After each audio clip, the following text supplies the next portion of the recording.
Well, hello everyone, welcome along.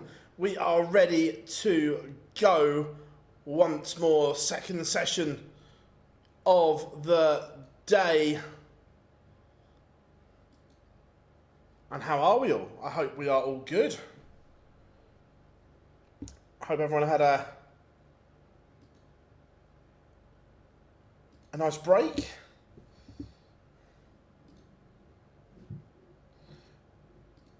Ready to go once more. Should be a grand session of darts. Kicking us off, Duijvenbode against Ryan Meikle. Tasty, tasty little contest. Looking forward to that one. What's everyone up to this evening? Let us know.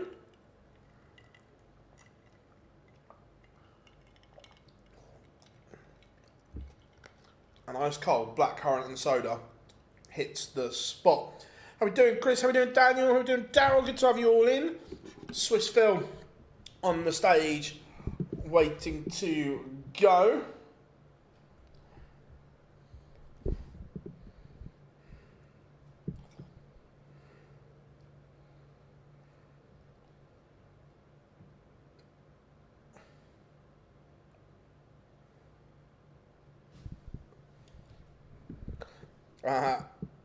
Sam, my drink. Nice. Good stuff, everyone. Good stuff.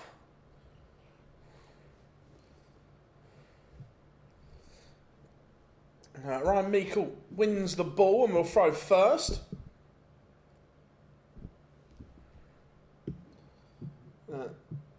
Ryan Meikle, top of the walk on, ready to go.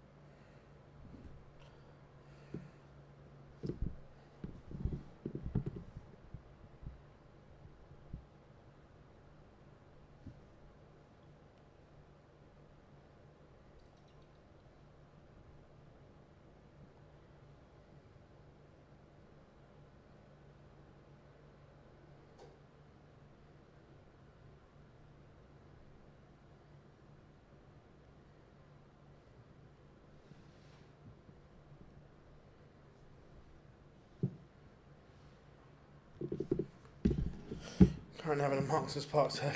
Nice.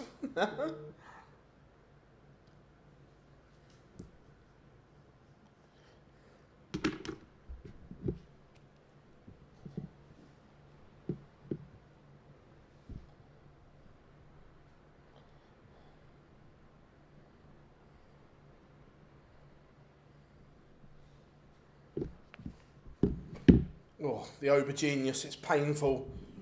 The walk on. Bleh.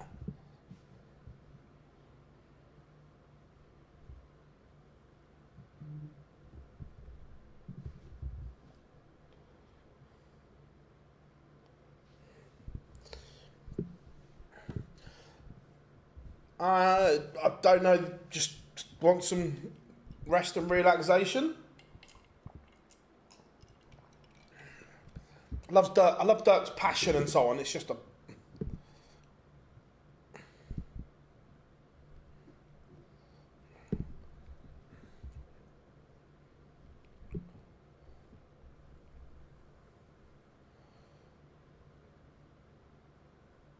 To be fair, the crowd are absolutely rocking Dirk's walk-on. Just a shame, it's kind of rubbish. Mr. Baetens is on stage to referee this one.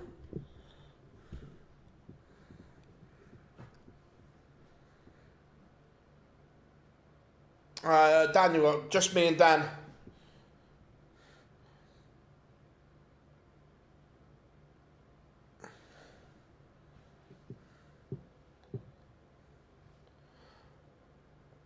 what was the player who you said we changed his walk on for Blackpool? Well, Chris, you'll find out when you hear it.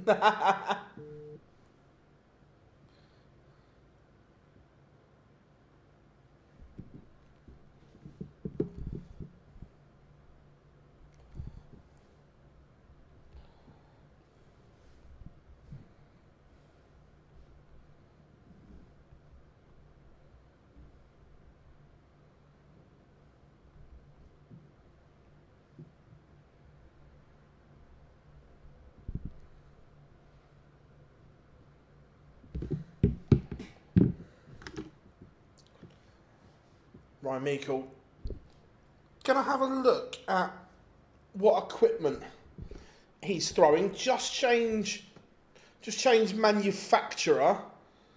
So I wonder if he's throwing new stuff yet, or no? They look like his old ones at the moment. To be fair.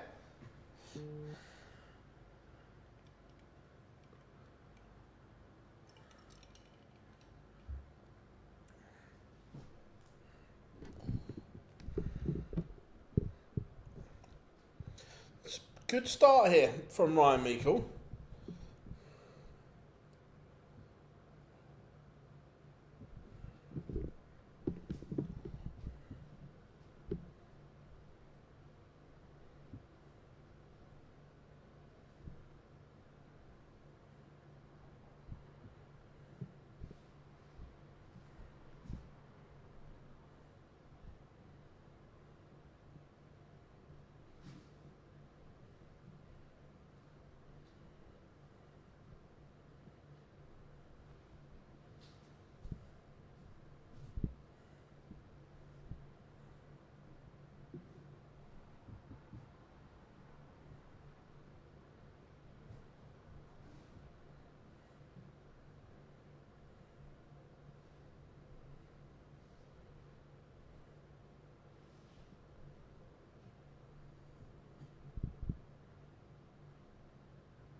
One 0, very, very good from the barber.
It's been a good response, though, from Van Duijvenbode.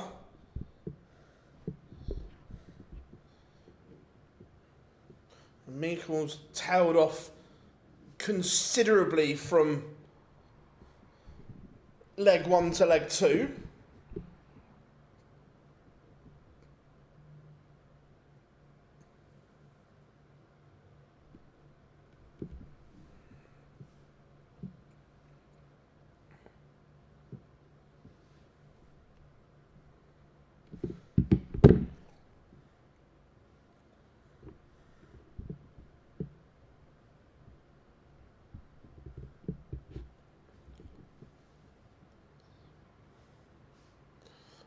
Dirk levels it up in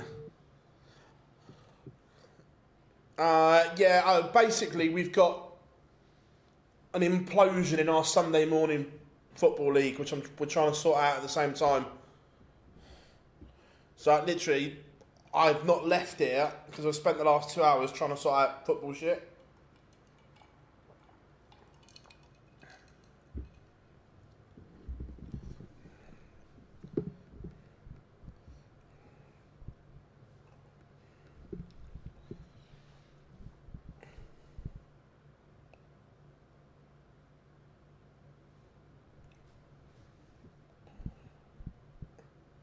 I just...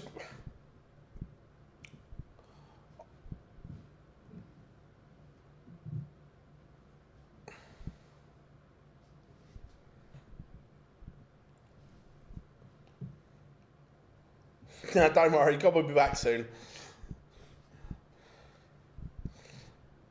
It's been good so far. Dirk has had one good leg. Meikle's had one good leg.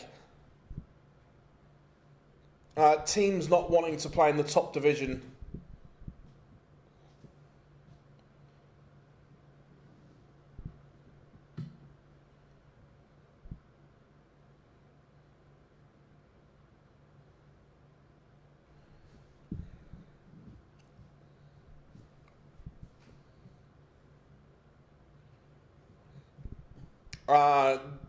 I do all registrations for the league, yeah. Multi-talented me.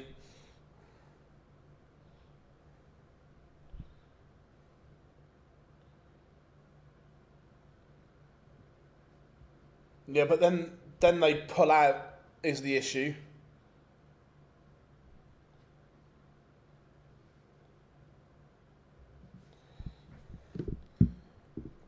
How we doing, Paul? Good to have you in. Spurs haven't been naughty.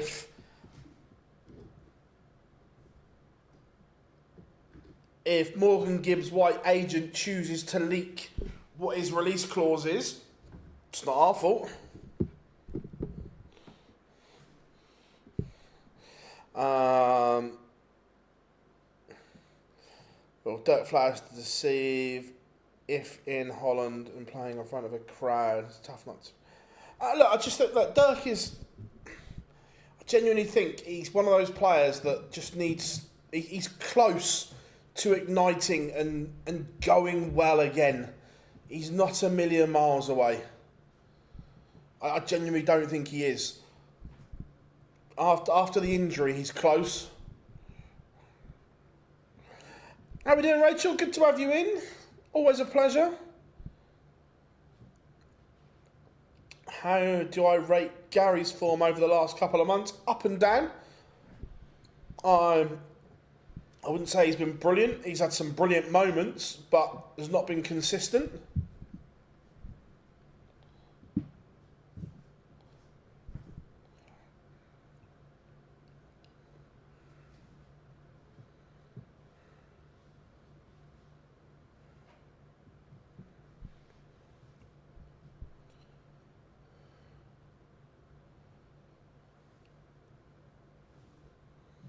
Dirk, in the blink of an eye, levels up. He's got his average over the 90 mark for the first time. Ryan Meikle, though, has been good on throw.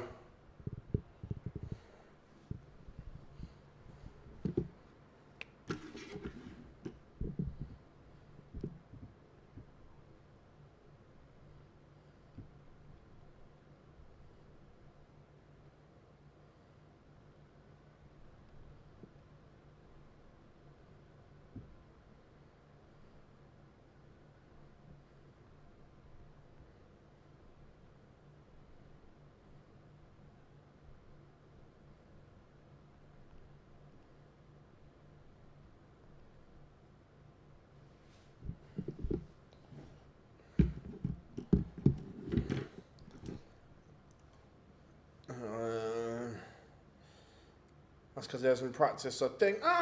No, he doesn't practice as much as he probably should. Agreed, but look, the fact he played Euro Tour, Pro Tour, and he's playing here is a good thing.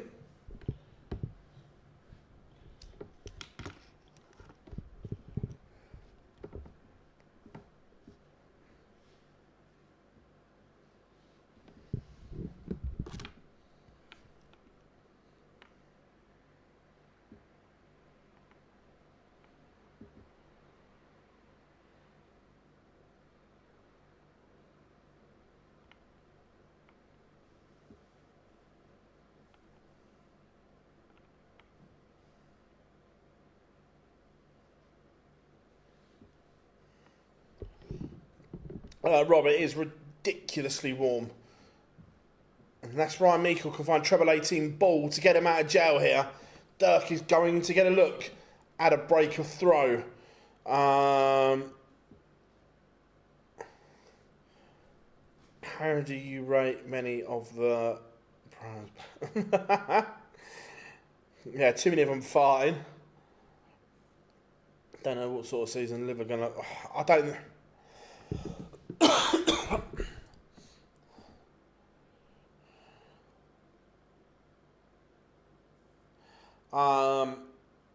No, the office doesn't have aircon. It is very, very sweaty, Rob. Very sweaty indeed. But look, it's all good. Cosy in the winter. Look, we don't get that much sun. It's just getting through this little heat wave we're having.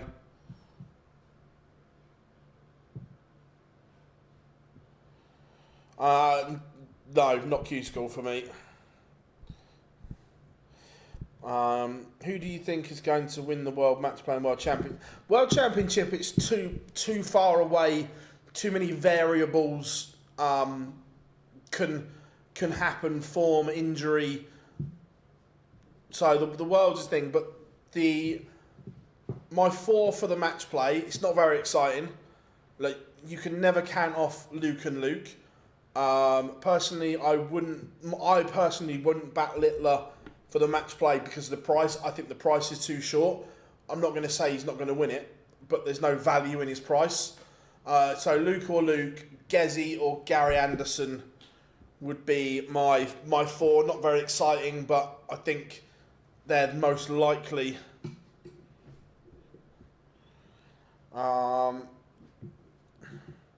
Next year, so the World Championships, and then after that, the prize money goes up. What do I think of the Club World Cup? Absolute shit. It should never be a thing. Absolute bollocks. Doesn't need to happen. Players are already playing too much. No rest. Just FIFA being dicks and money grabbers. Off my soapbox now. Mind blowing stat incoming. Since 4 years ago. Yeah, 100%. He's one of the. Before he got injured, he was the biggest 180 hitter in darts. Who'd you pick for the battle? We just said Luke, Gezi or Gary. No, Rob, I'm the same. I've not watched one single game of it. Refused to.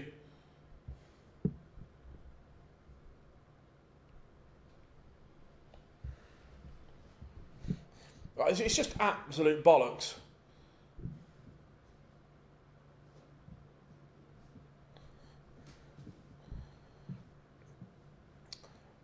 But Dirk is in control here, playing well. He's up the average to 103. This is the game that Dirk has in the locker.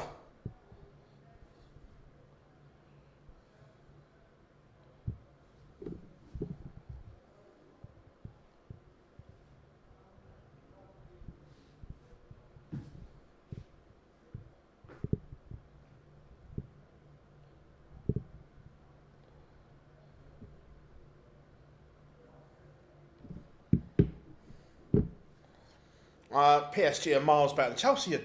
I don't get how Chelsea even... They're shit. They're not a good side. PSG tear them a new arse.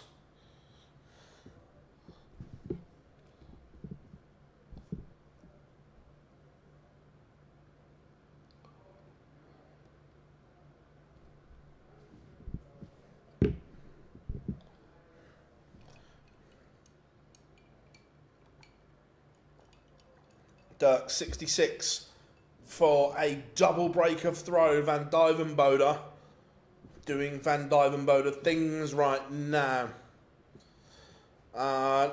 Two Lukes can only meet in the final. They're seeded 1 and 2. Different halves of the draw. That's fabulous from Dirk. The average is still over the 100 mark. We need a swear box in that one.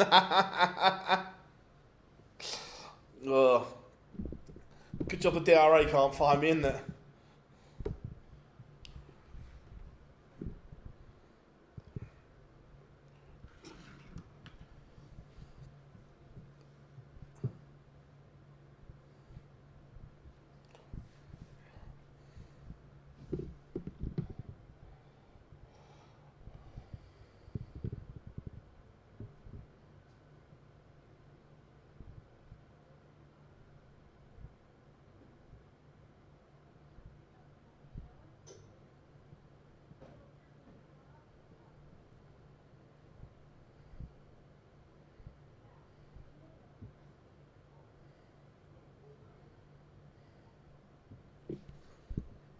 Ryan Meikle has been okay, but Dirk has just gone through the gears here. Again, if this version of Dirk turns up in Blackpool, he's a danger. I love that, Darryl, love that. Yeah, I've had the test match on in the background. I've not watched ball by ball, but it's been on.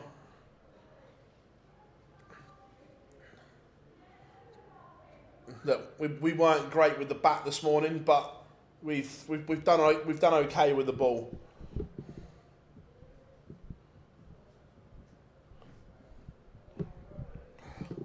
And Dirk seals a 6-2 win.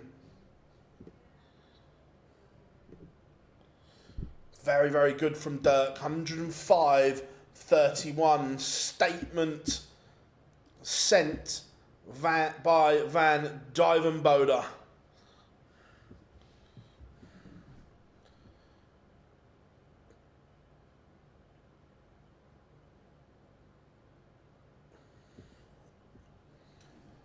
Nico Springer against Kevin Troppmann. Troppmann's won the ball in the back room. Coming next. The German crowd should be on their feet. Meikle knows that Dirk has just absolutely blown him away there. Regarding the Club World Cup, in your role as league secretary, you've acquired web FIFA. I'll drop him a strongly worded email.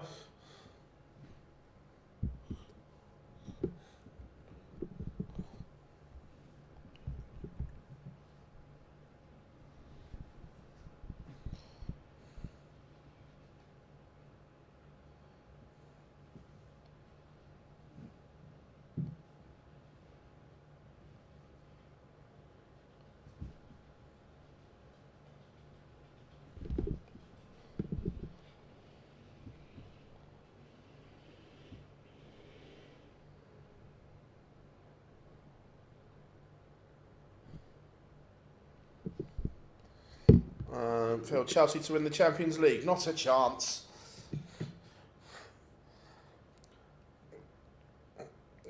Chelsea are woeful for the money Chelsea have spent. They're not good.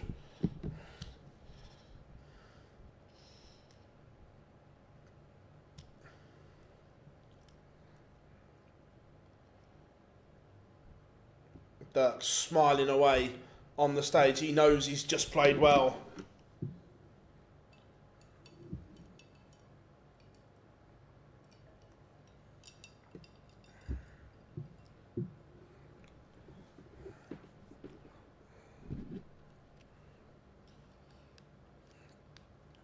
So, what are we saying? Springer to have too much for Troppmann, or Troppmann to cause an upset in Germany?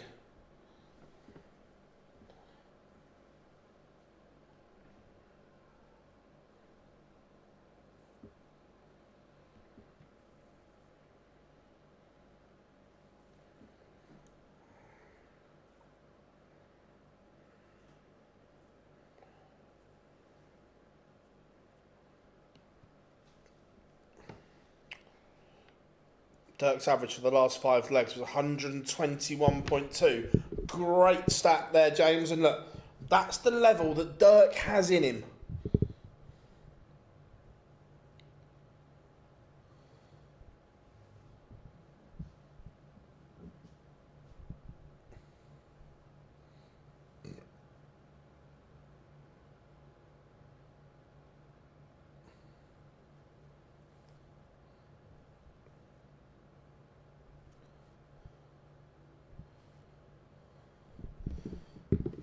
Yeah, that's incredible stuff from Dirk. When he's in that mood, he is hard to beat.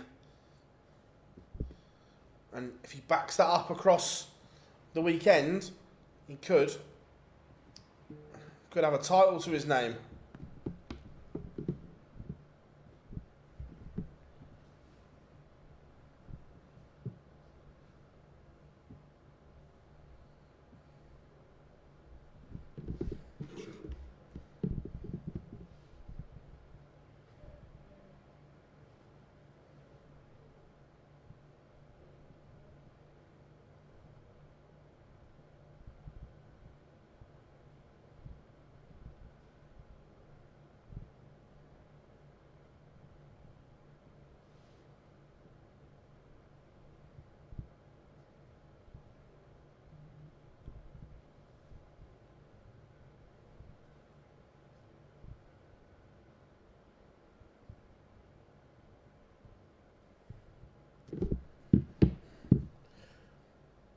No, they shook hands, Red.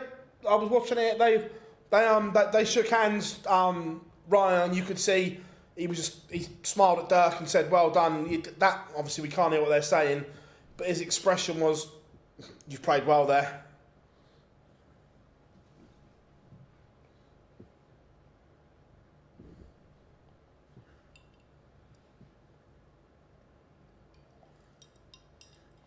How are we doing, K-Days? Good to have you in.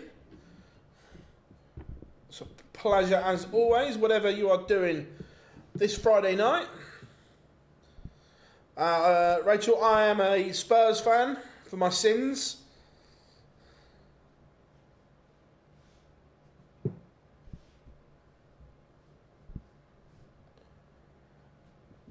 Yeah, Dirk I've got a lot of time for Dirk.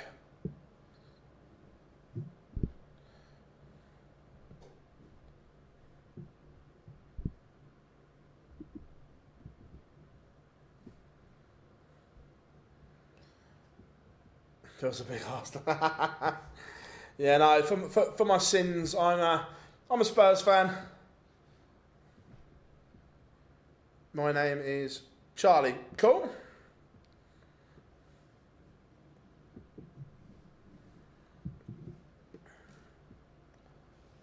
Right, Swissville ready to get the players back on. Yes, you're on TV, mate. There he is with his flag. Scarf, and we've got Pikachu in the crowd as well.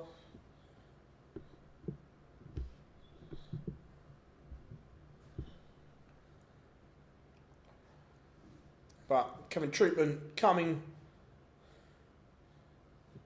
down to the stage first. Qualifier.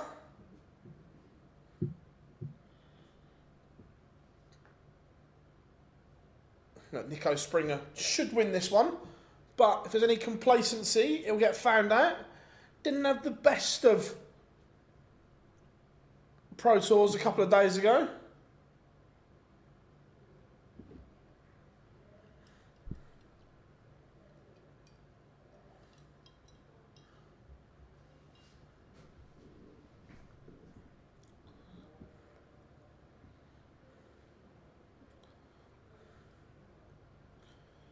So, Troppmann on stage. Time for Nico Springer to have his walk on. Follow that though, Dirk's laid the gauntlet down. It was a pretty big gauntlet, wasn't it? 105 average for the Aubergenius. And welcome one and all.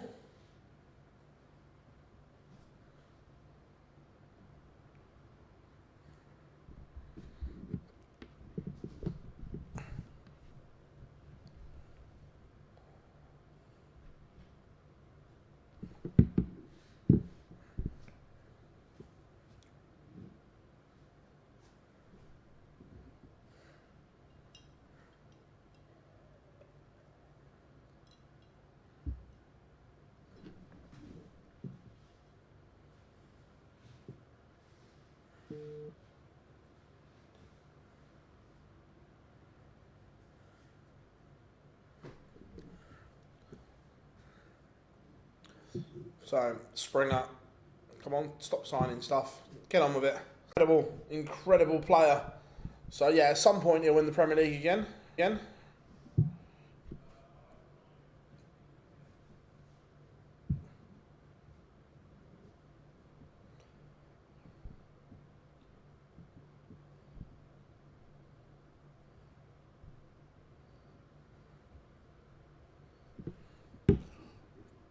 Right.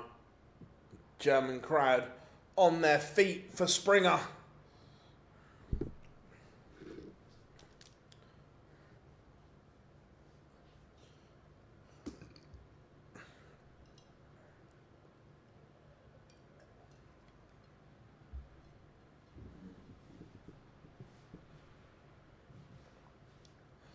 Right, game on then. Let's do this, everyone.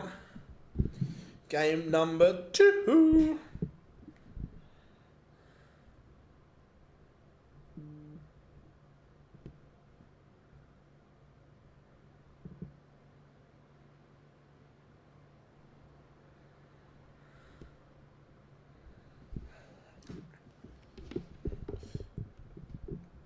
Springer not started well here, but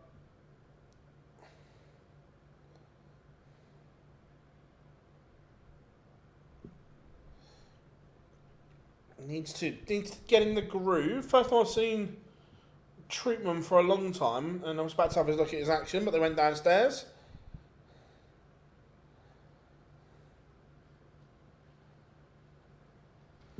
I think at some point Littler will win the Premier League again, 100%.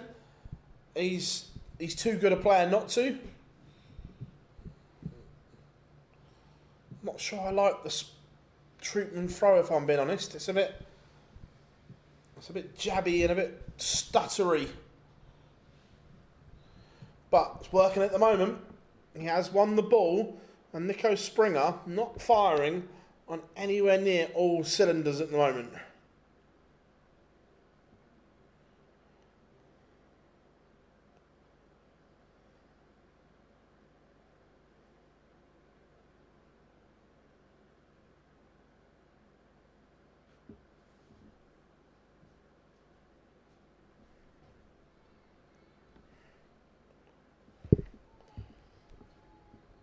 Troppmann is going to get first look at 92 for a hold of throw. It's not spectacular from either player.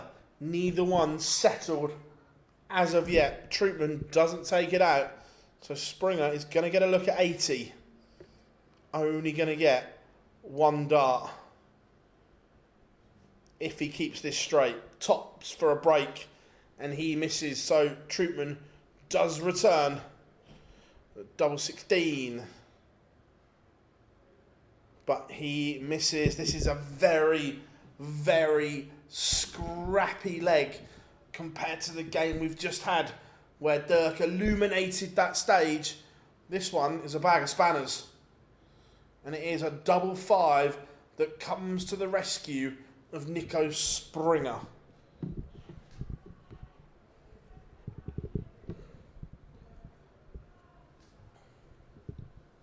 He now has the darts, and will he just settle into a routine now?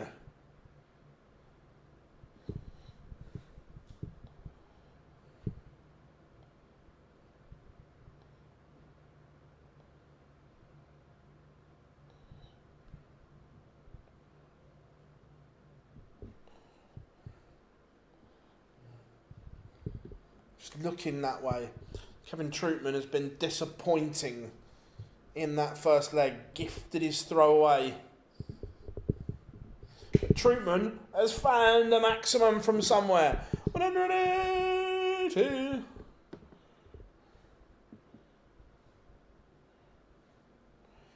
Springer needs a treble to lead the big fish.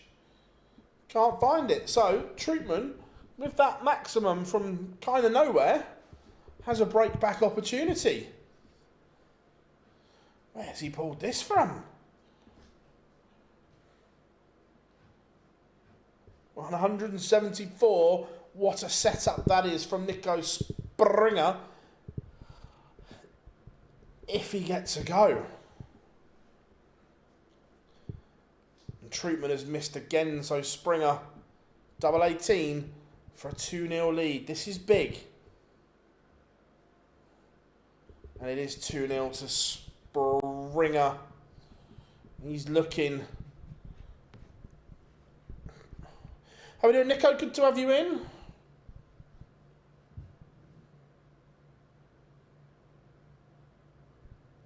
Another maximum for Troppmann, though.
180 for Nico Springer. At Troppmann, all of a sudden, it started to play better.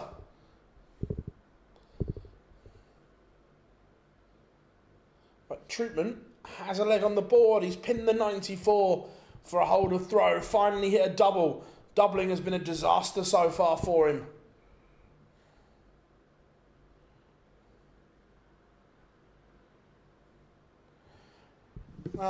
What happened this afternoon? Right, winners this afternoon were Mickey Mansell was a winner. Luke Woodhouse beat Liam Mandel Lawrence, and Cameron Menzies won a last leg decider. Gian Van Dane was sensational. Jermaine Watamina played very well to beat Callum Ridds. Ratajski beat Vinstra. Western Nyman won, but again it was kind of a nothing game. And Kim Hybrex played really well to beat Ian White.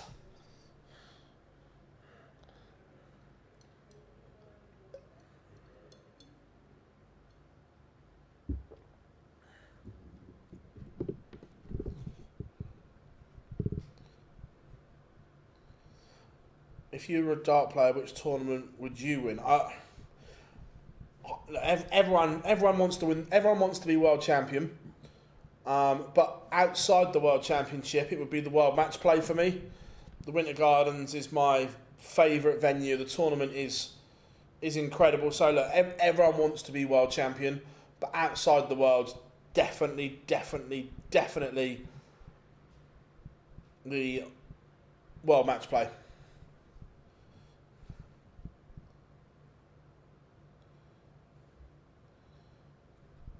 Troppmann is back in this, just forcing Springer. Springer's missing darts at a double here.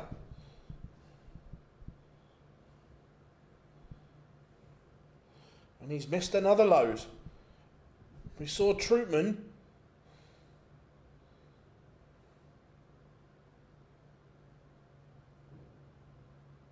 get the job done. Double 15. He missed. So Springer comes back and does pin in the end. This is a very, very scrappy game. Springer was in complete control of that, but got messy towards the end.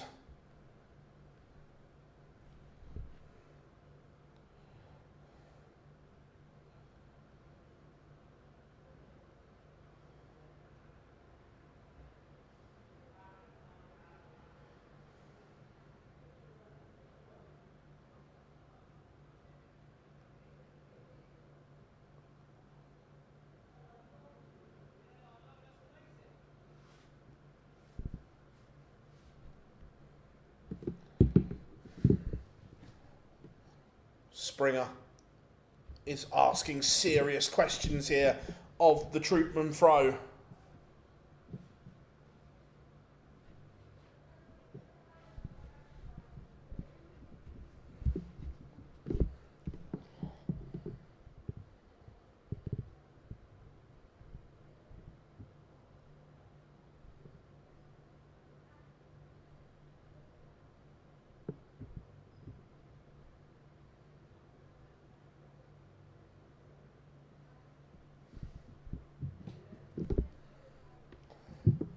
Treble can't be found, so Troppmann's setup needs to be good here.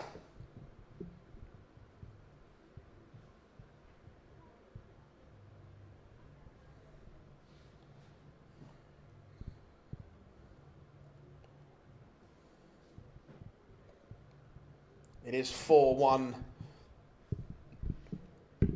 It's now looking as if he's settled and has broken the heart of Kevin Troppmann. Do I see any upsets tonight? No, I think William O'Connor beats Titus Kanik. Barney, Andy Bartens. If the real version of Andy Bartens turns up, he can beat Raymond van Barneveld. Haven't seen enough of that Andy Bartens is the issue. Lukeman against Gurney. Again, both good players. I think Dedeker beats Suljovic. Again, Bialecki could beat Ricardo Pietreczko. The one upset I could see, because again, it depends which version of Joe Cullen turns up. If the poor one turns up, Justin Hood could cause an upset in that decider, but it's what version of Cullen turns up.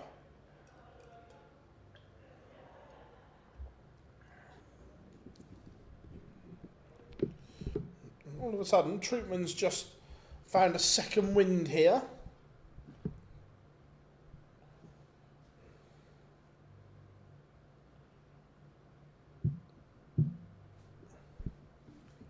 The big fish for Springer. Is he going fishing? He might. He might. Oh, he wires the bullseye.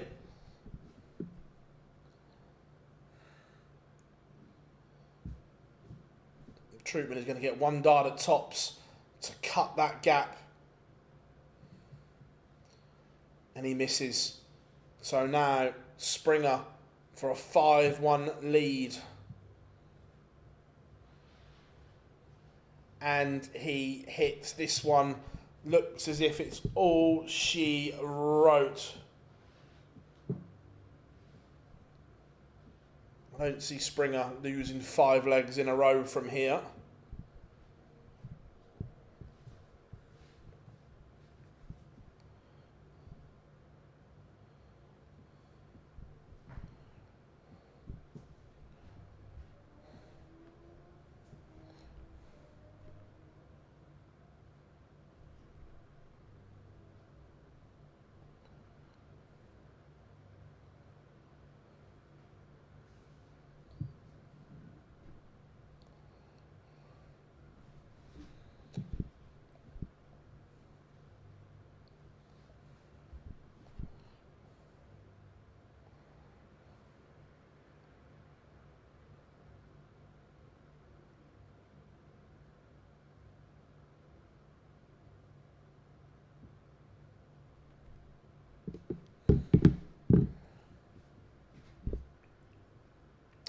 No, I don't know anything, Nico. I don't know much about Troppmann at all. But Springer is looking like he's going to close this one as he bangs in his 3rd maximum of this contest to leave 41 and seal a 6-1 win. He's going to have to wait a little bit longer. He's missed 2 match darts. Can Troppmann keep this one alive? He can. Tidy enough from Troppmann. Springer missed match darts.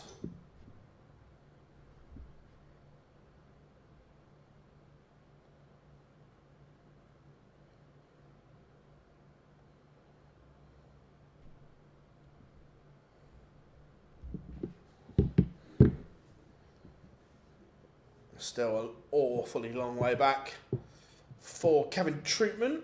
Again, what's everyone up to this evening? Anything nice?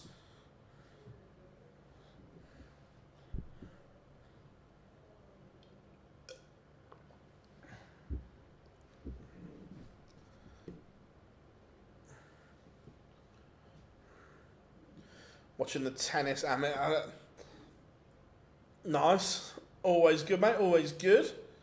Nico Springer. Has Alcaraz won yet?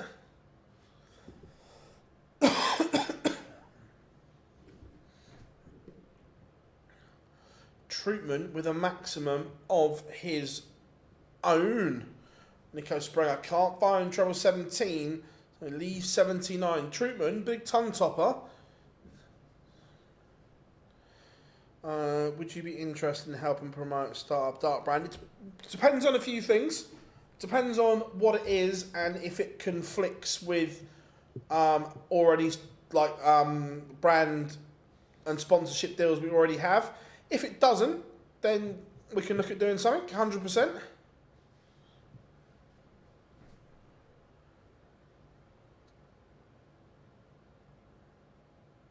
And is that all she wrote?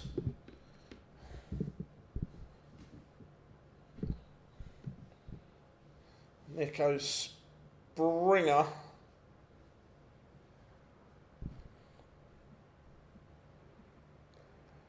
is a 6-2 winner. The young German sees off Kevin Troppmann.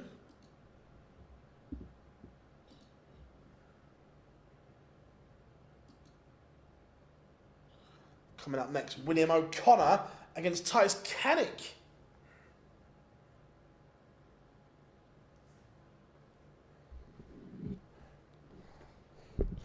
Skinner is just about to beat Djokovic. Nice, nice, I like that.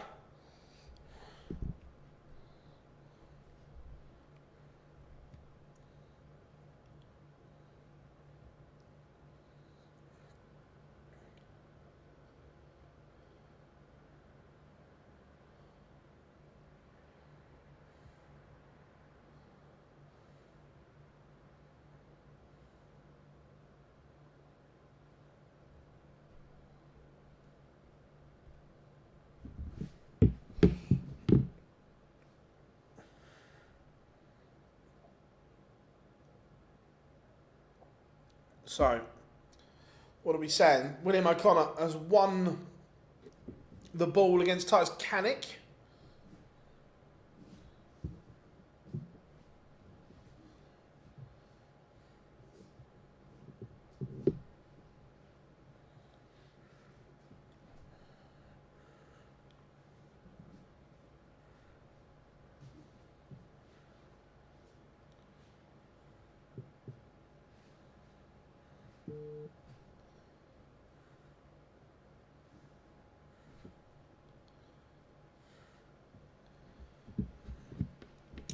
So, get your score predictions in then.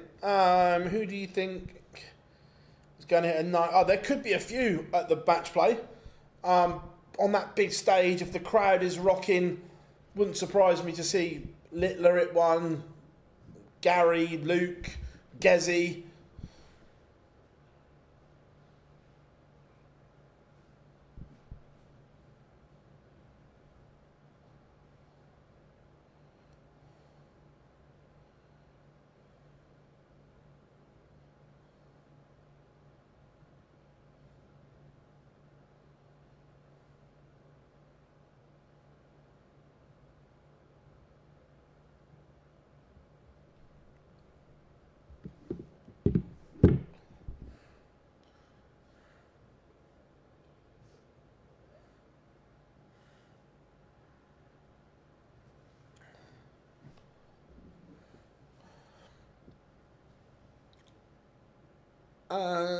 My email's in my Twitter bio, or if you send it to info@onlinedarts.com.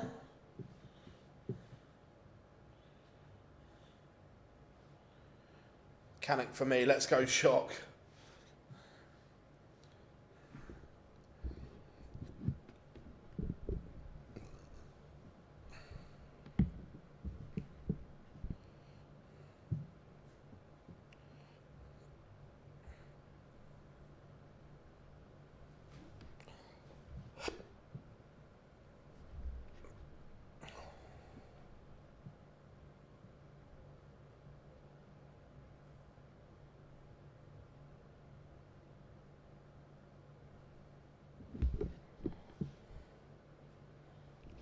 So, come on, getting off the stage. He's had his moment.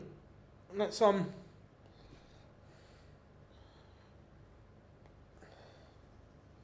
get this show on the road. Let's get a bit of William O'Connor against Titus Kanik on.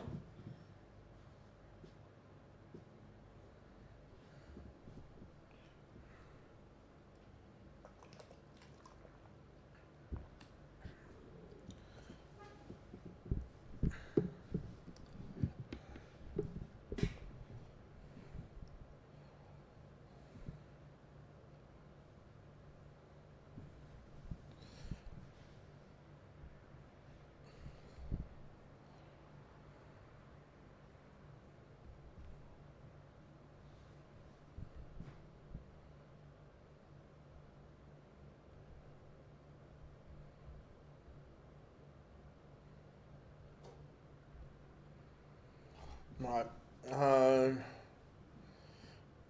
Who needs to come off the stage? Phil? Yeah, stop asking him questions. Crack on with it here.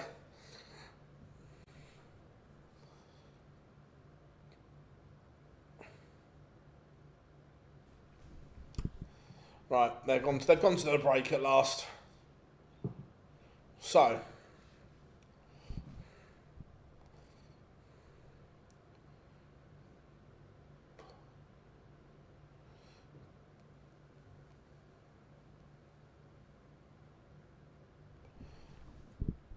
we are at 2 minutes 45 seconds away from the next game.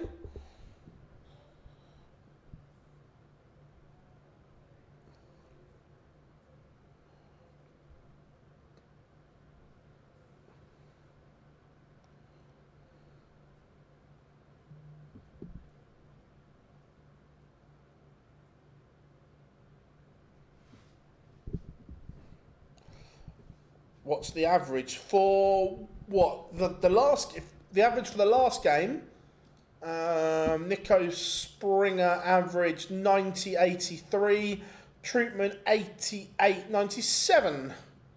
So not bad.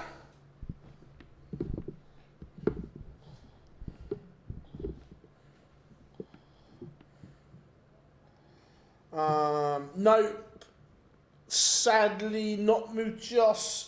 William O'Connor still never played at the World Match Play.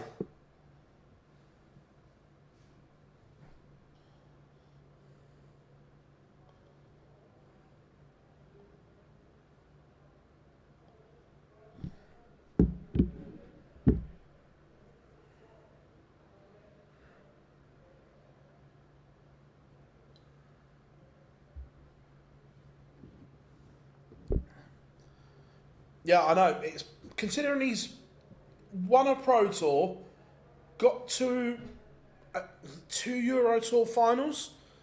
The fact he's never made the match play is incredible.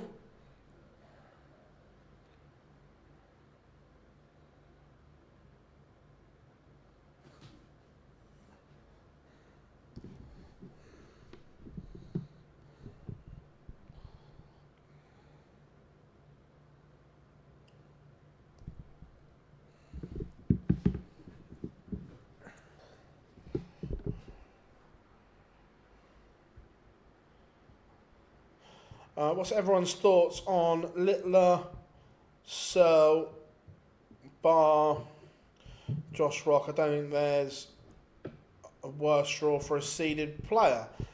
I don't know. I think Luke Humphreys against Jan van Veen is right up there.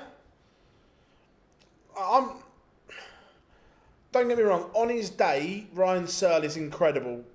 We know that. But on TV, we haven't seen enough of those days recently.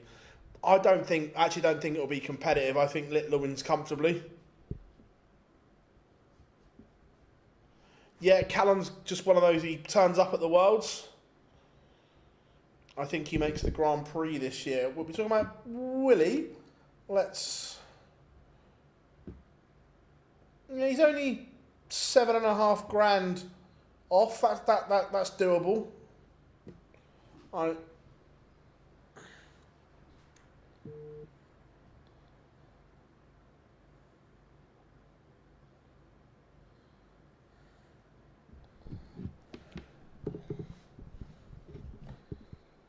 Right, pictures are back. We are ready to go.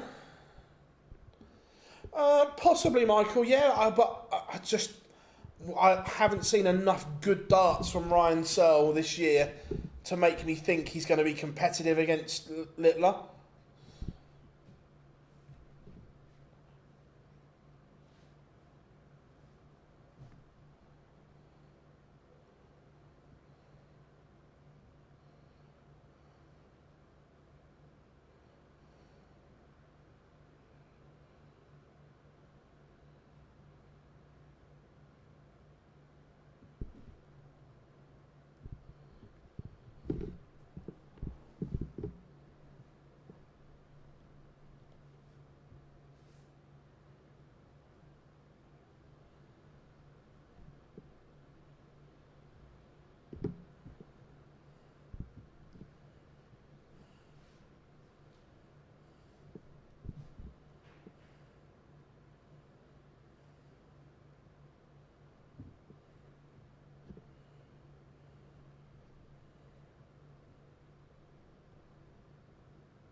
So, walk-on's going. Titus Kanik on his way down. No doubt we're going to get a bit of zombie in a minute.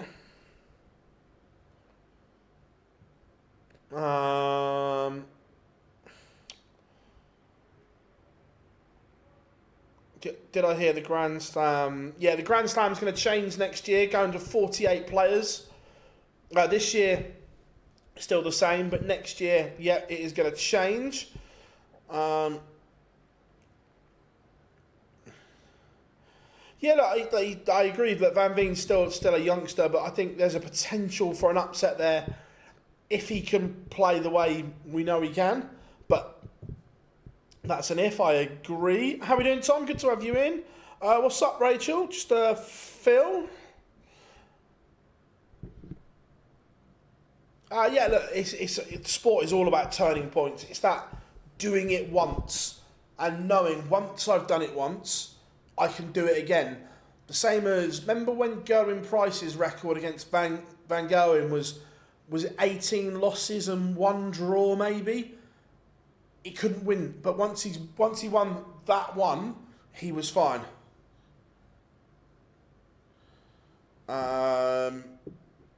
Watched a bit of the charity event earlier today.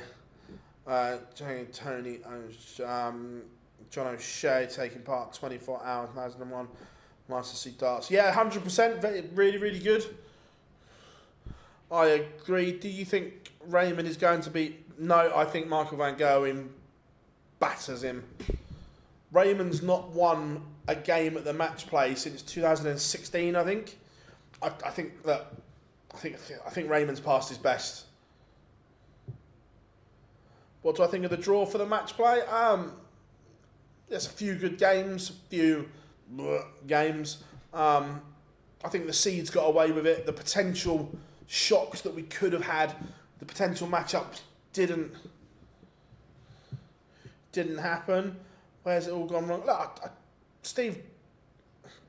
I think Steve's stayed at a level, and everyone else has got a bit better. Where I don't think he's got any worse. I just think he stayed at that level he was at.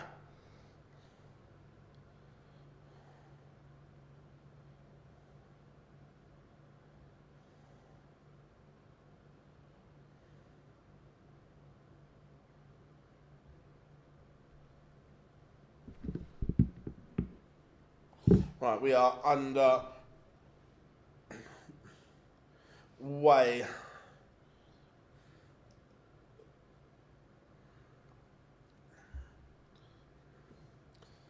William O'Connor has the darts.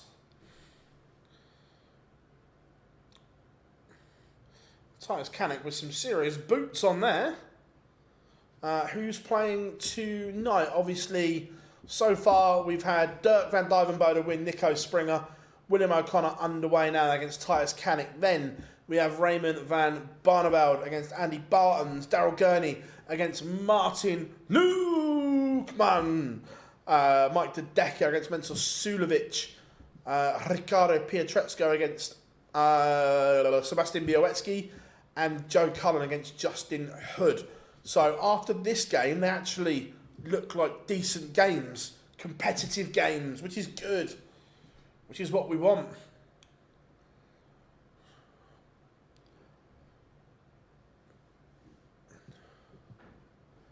I think MVG absolutely spanks him. Barney well past his best. Plus, it'll be baking hot in there. It'll moan that it's too hot.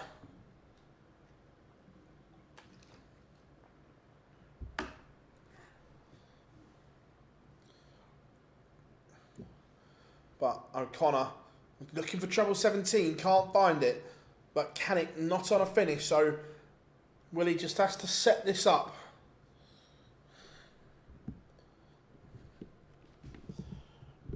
Mickey Mansell out in the crowd cheering on William O'Connor.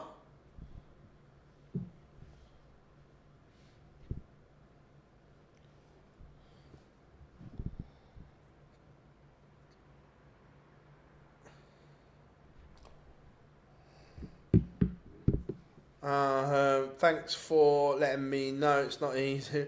Hey, honestly, Tom, always ask the questions, mate. If we can help, we always will, mate. My pleasure. No aircon in the Winter Gardens. Yeah, look, Michael Smith, first time since 2013 that he's missed the World Match Play. It will hurt, bully boy, but it could be the motivation he needs.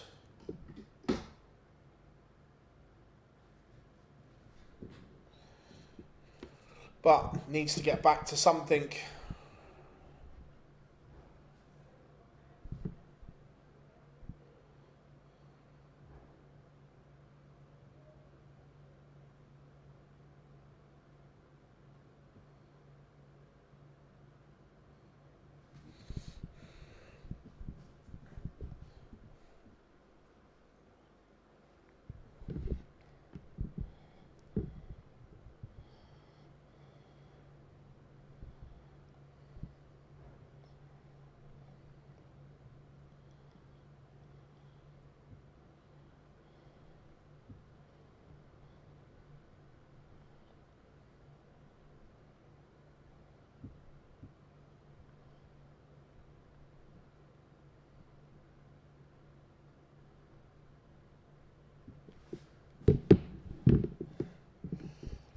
So, Titus Kanik has responded well here. William O'Connor, despite winning the opening leg, has been pretty average here, only averaging 79 at the moment. Titus Kanik, real opportunity.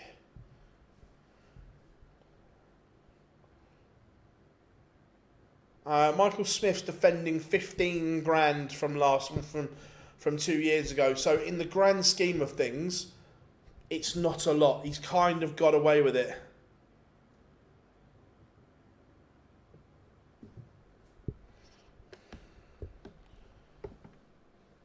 And Titus Kanik does level it up.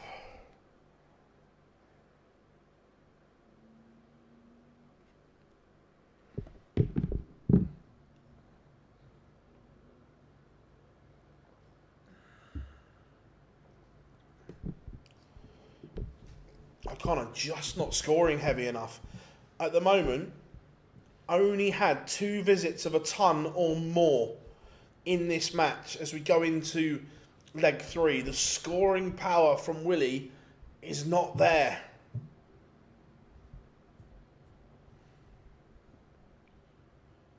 Yeah, again, is he the player Arsenal needs, Manweke? I'm not convinced. Do you think a one price will be beyond the loops in the odds? I'm not sure. Look, I think price is going price is a good price. For me, Luke Littler's too short. My honest opinion. I think Humphreys at 7-2 is good value.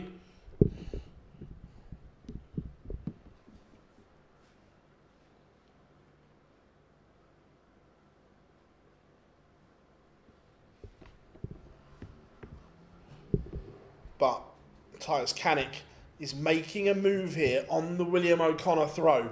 He's down to a finish first on O'Connor's darts. And again, O'Connor just not scoring.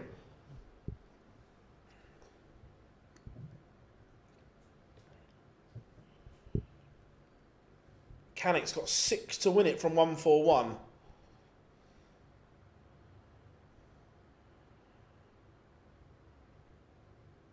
No, Daniel, they can't put the aircon on because it mucks up the atmosphere and causes a draft. Never going to happen. Now Kanik with the lesser spotted double 17. You left it, you get it, pal.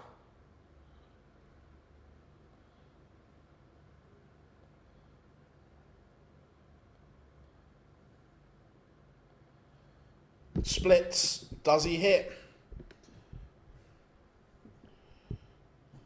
love the mainstream media that Bradley Brooks won life-changing money on Wednesday.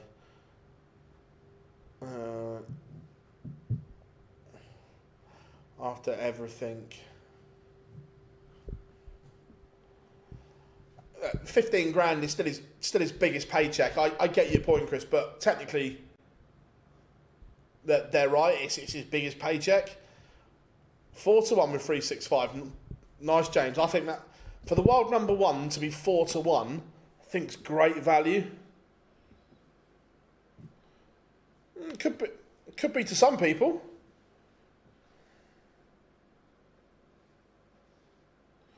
In terms of that 15 grand could keep his card, which then the knock-on effect.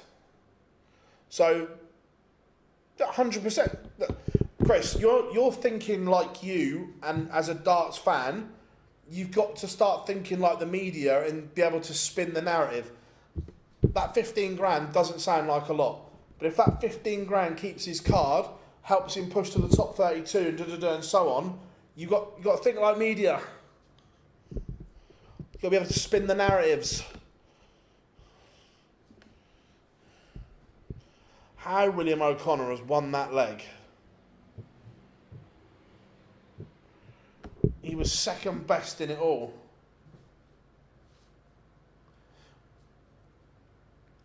Correct, but you've got to think like media and publications. I can't knock them for that because I get what they're doing and how that works.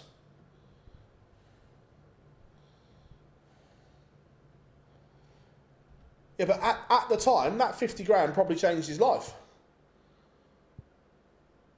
Say that 15 grand that he won. By the way, I don't know all this, I'm just using scenarios here. With that 15 grand, he paid off his car finance, which means he then hasn't got to find that every month. Has that changed his life? Yes, because he hasn't got to find that money. So I get what they're doing with it. I don't dislike that one. Yeah, for the time being, but at this moment in time, it still changed his life.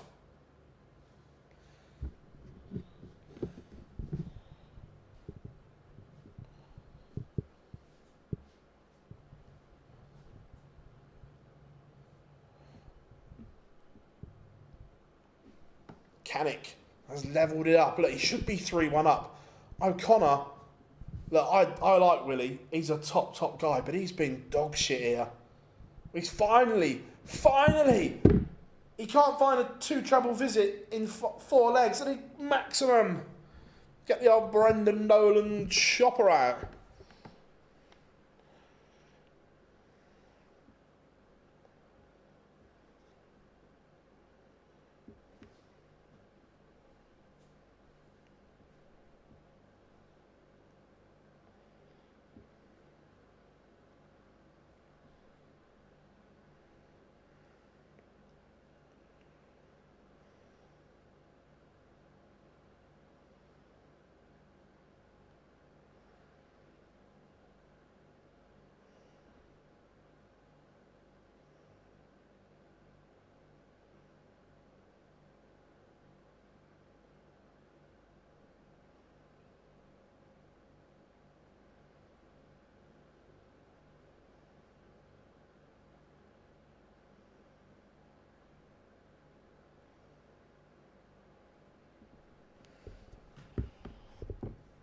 Right, O'Connor.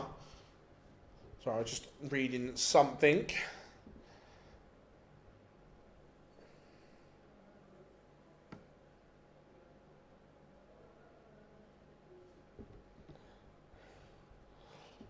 O'Connor just looking to get down to something manageable, which is what he's done. The big fish from Titus Kanik is not going to go.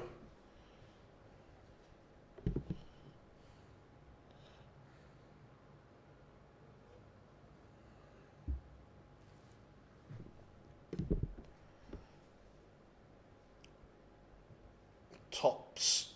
2 darts at it, misses both of them.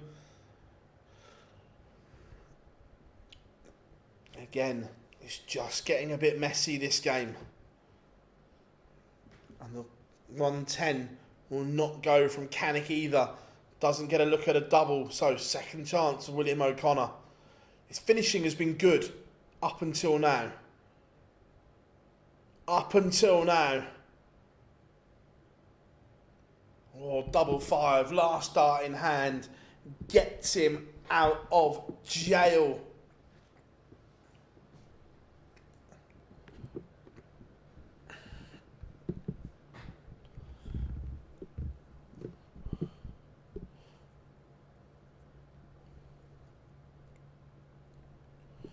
We all know what a brilliant player William O'Connor is, but this is a mile off the William O'Connor that we were expecting tonight.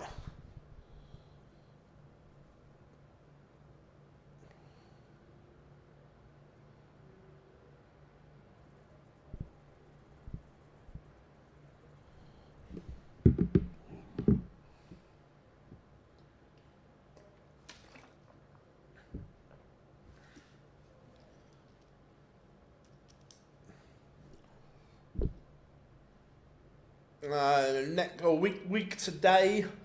Got a Blackpool next Friday.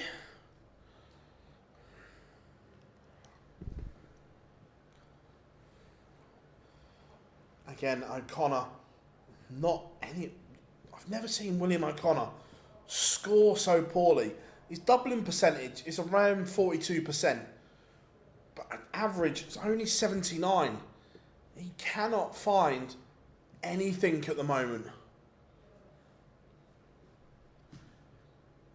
He leaves 168. Can't check that out, will he? Doesn't matter how many, or the luck of the Irish you get, you can't check that one out, pal.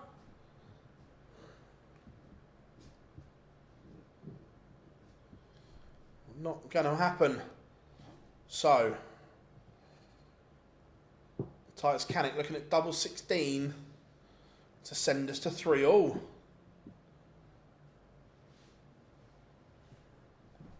Finds double 8. We are level. How are we doing, Brock? Good to have you in, buddy. I hope everyone is good.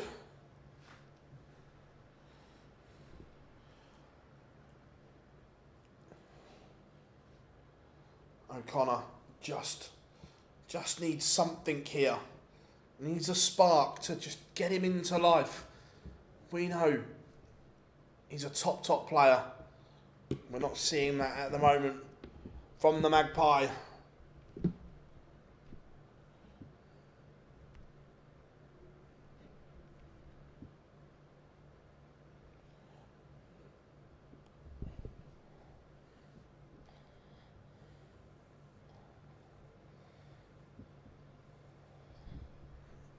This is a better leg from O'Connor.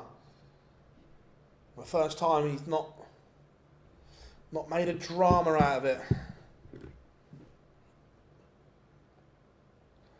No, not seeing it, Brock. What did he say?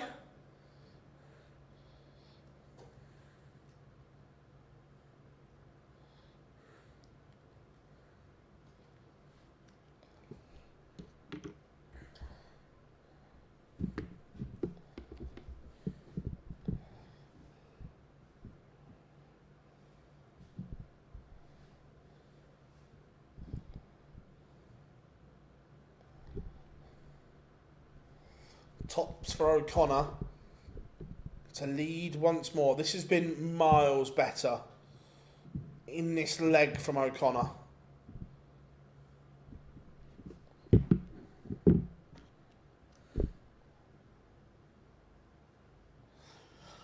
He said that he was at the Players' Championships, gave out, and he went, nice.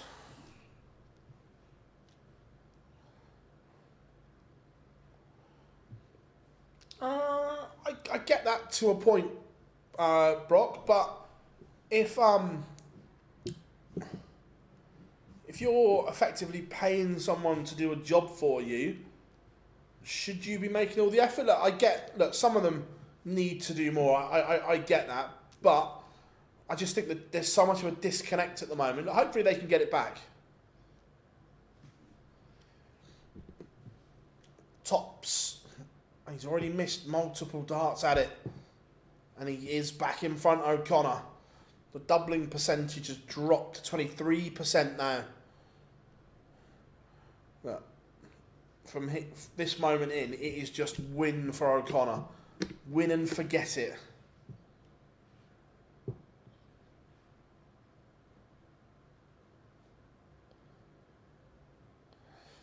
Who do you hang around with in Blackpool? It depends what we're doing during the day. At least once we'll go and play some football with the PDC boys and the rest of the media room. Try and fit in a game of squash as well with 180 for Titus Kanik. We'll try and fit a game of squash in with Webby and the Josh from the PDC and so on. So there's always stuff going on, which is good.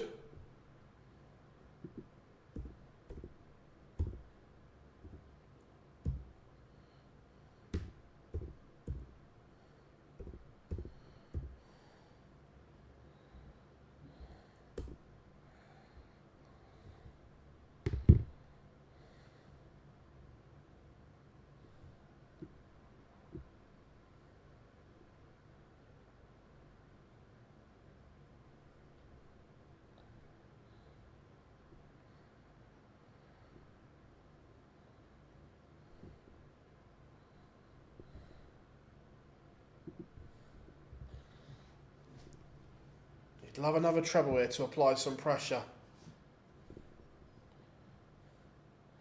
No, don't play any sports from Matt.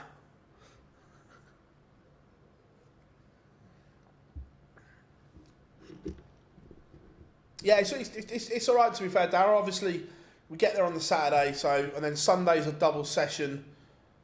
So treble needed for not that treble. Looking for treble 18 to leave double. So Titus Kanik 72 to level us up at 4-all. 16 for tops. Only going to get one at it. Misses.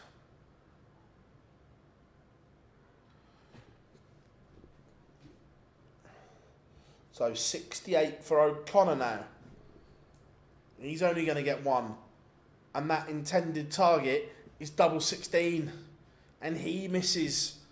I'll be honest, I thought the match play draw was under. Yeah, that's always the possibility, isn't it? Look, in the main, it looks like those big clashes are going to come in round 2. The potential of Gary against Stephen Bunting, I like.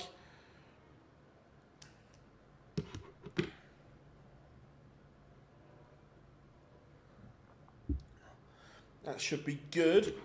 And Titus Kanik does level us up at 4 apiece. William O'Connor still yet to hit a 140 plus. Forget the maximums, but that power scoring just is not there. And there it is. There's a 140 at last. Webby's a top lad, Darryl. Absolute top boy. Is Webby lad. 180. Another one for Titus Kanik, his third of this contest.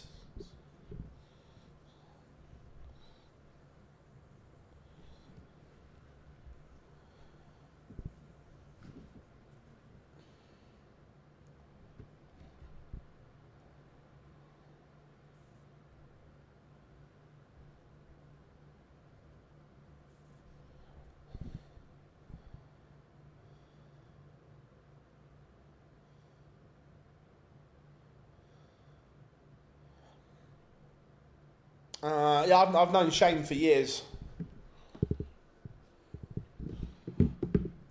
Go to Pepsi Max when you're in Blackpool. Yeah, I'm not. Don't mind a roller coaster.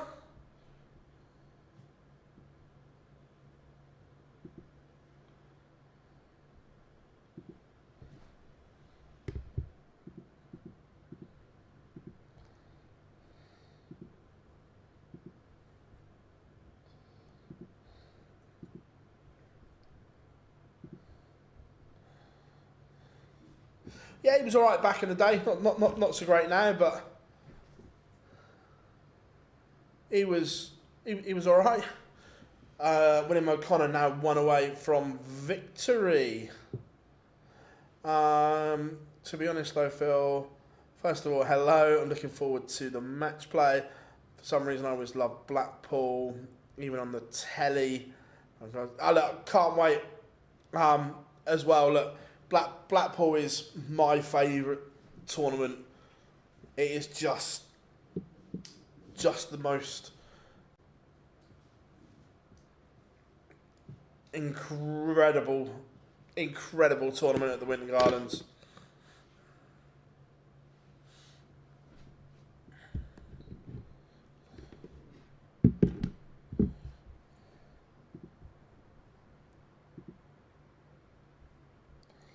We actually got a reaction, a celebration from William O'Connor. You sense he's frustrated. Finished work for 2 weeks. Nice. What are you up to other than obviously the match play coverage? What else you up to?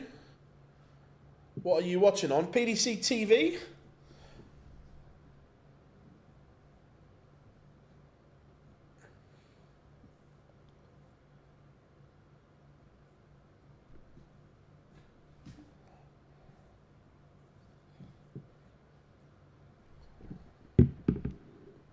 Is Selzy far?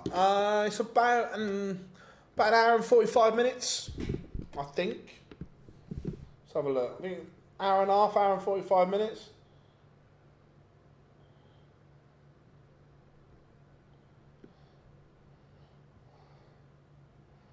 Yeah, hour and a half from me. It's not too bad.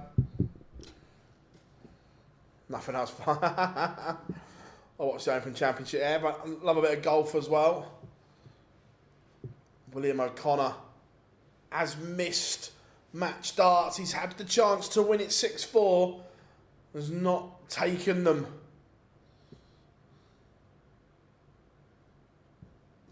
Will he get any more is the question. Kanik looking at tops to send us to a noble. One more. Misses. O'Connor breathes again. Go on, Willie, just get this done. Don't put us through another leg. Need to get to the famous office.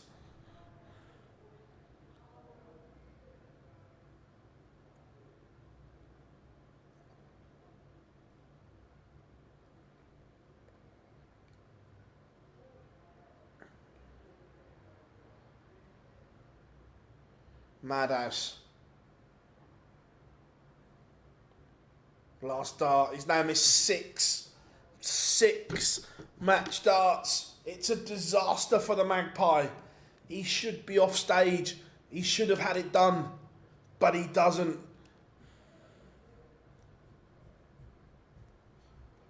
Chris, I'll come to that in a second. And we are going the distance right. So I'll do darts ones and non-darts ones. So, darts memorabilia, I would say I've got a match-worn Gary Anderson Scotland shirt. I've got Michael's shirt from the final when he last won the Masters. And I've got Fallon's red shirt from the UK Open when she was a Riley's qualifier. They're probably my 3 darts ones. Non-darts ones, I've got some really nice bits. I've got a signed Oasis What's the Story Morning Glory album from both. Then I've got a signed Floyd Mayweather boxing glove. And then I've got, in one massive frame, the Spurs 91 FA Cup winning shirt and the England Italia 90 shirt, both signed by Gazza in a big frame. they're probably my ones. That would have been good from O'Connor, but he will be back. I am seeing Oasis in September. Yes, Brock. Can't wait. Got to wait till September, but I'll take it.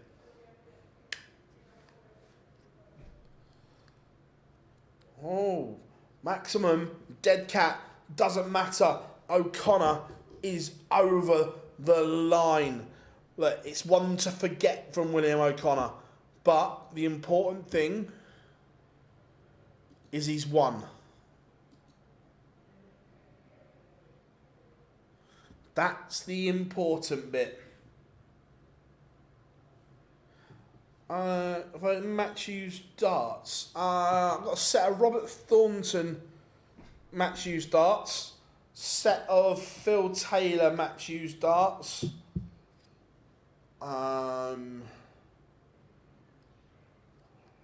I've got they're not match worn, they're not Matthews, but they're quite cool. I've got 2 sets of Michael van Gerwen prototype darts when he first went to Winmore, when he was trying different things. So they're quite cool. Phil Taylor's from Matt. No, I got them straight from Phil. Don't need Matt for things like that. Just went straight to Phil.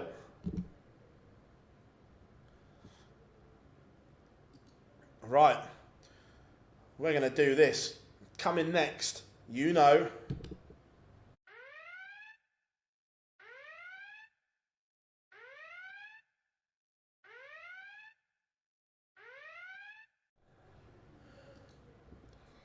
Raymond van Barneveld. Also, make sure you drop us a little subscribe. There we go. UK Open by a mile. We've got 156 players at the UK Open. Does the real Barney show up for Blackpool? I don't think so. I think Meikle wins quite comfortably.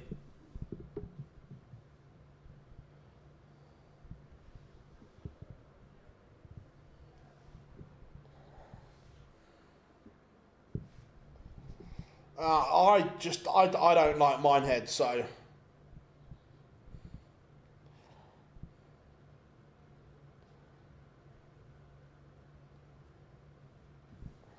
I'm not a Minehead fan.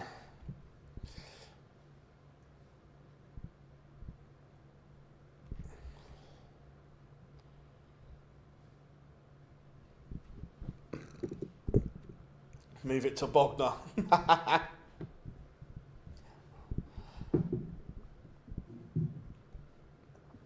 So, Andy Baetens has won the ball.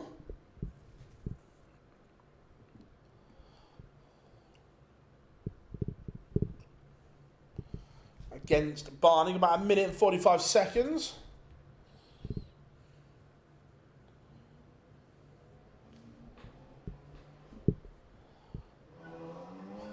Because Dan lives about an 8-hour drive away, and Jar couldn't do the whole tournament.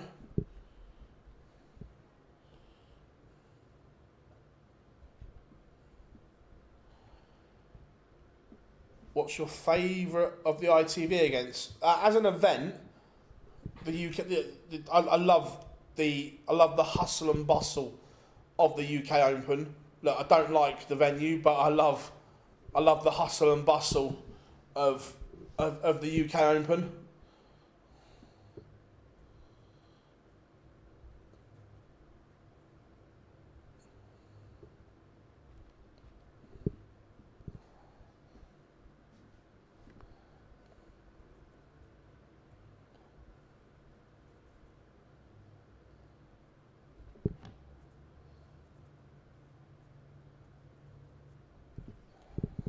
So we've got about 20 seconds till we get pictures back. A bit of Eye of the Tiger coming. I loved the Reebok, Nico. I loved it when all boards were in one room. That roar that went off on the other side of the arena if something happened on the outside board, and so on. It was just I loved that. Look, I understand. I'm not stupid enough, not naive enough to know that Bolton didn't make as much money as Minehead and so on, but just that nostalgia of everything in one room, where Butlins, it's, for the want of a better word, it's full of absolute pissed up idiots that are literally just there for the weekend to get smashed.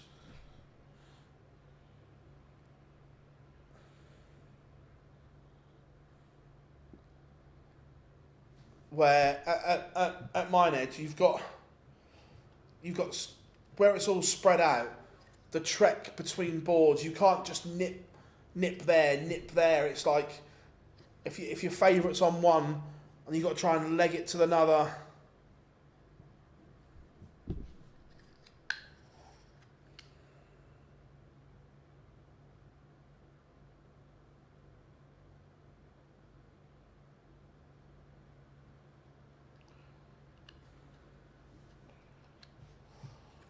Right, Swiss Phil are back to get us on.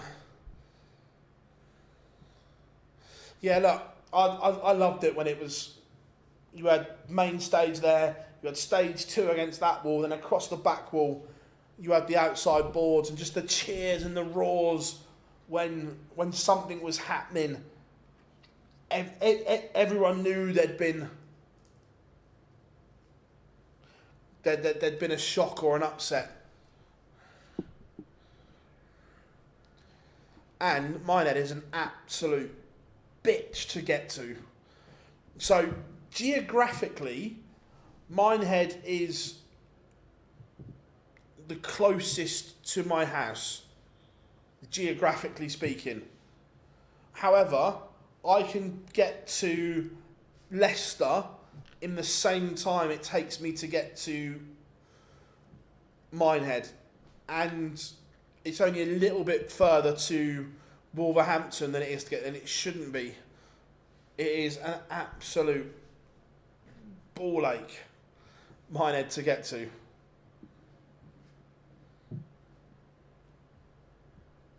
However, it generates an awful lot of money. I get it. Money makes the world go round.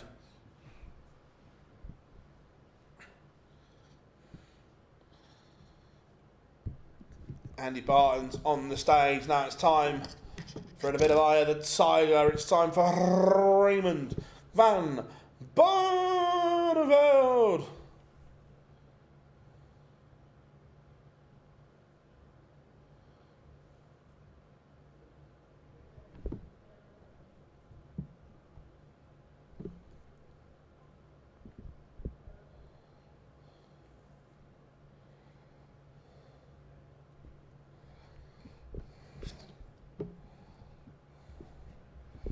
Interesting to see. Raymond's chopped and changed his setup of late. I'm interested to see what he uses here.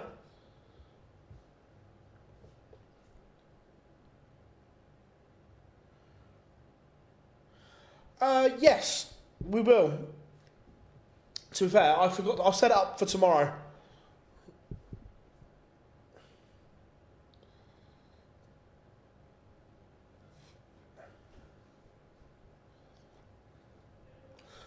Wimbledon would be a great venue. Could work. I'm not sure they'd be happy with a load of pissed up dart fans on their prestigious grass courts, though.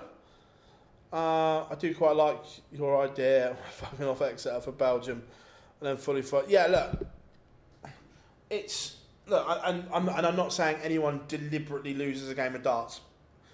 However, it's the one Premier League where the players aren't fussed because they get to Minehead at a sensible time.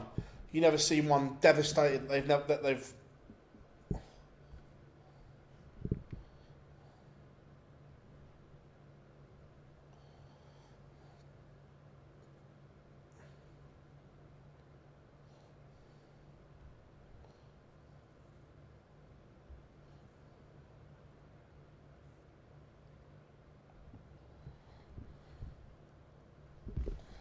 Right.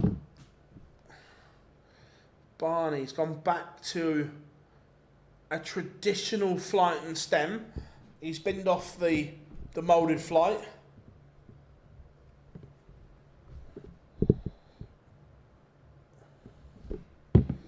Right, where were we? I'm sad that meaningless 180 cost me. Ouch. That hurts.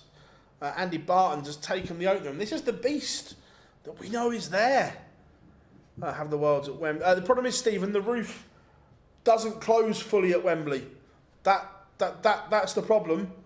No matter what, the roof is always open. It doesn't close fully at Wembley. The best Premier League venues: Dublin, Dublin, Dublin. Dublin is the best Premier League venue. PDC TV or a bookmaker that is streaming the event. Baetens is on absolute fire here so far. This is the man that we know that can play.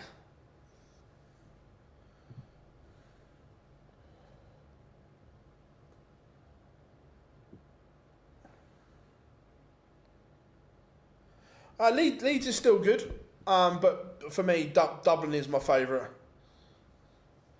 Could we not have the Grand Prix at the Dublin venue? Stephen, no, it doesn't work, mate, for a couple of reasons. For the Grand Prix, it's too big. You're not going to sell it out for those early sessions.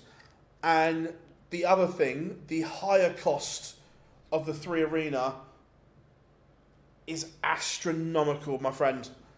You just wouldn't make money on it. It is like so big, the cost of hiring the 3 Arena.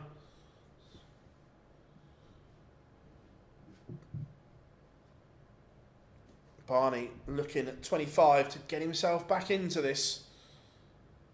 2 at 888. Already missed 1 at the ball. Now, if he misses here, do you question his board management if Barton takes this leg?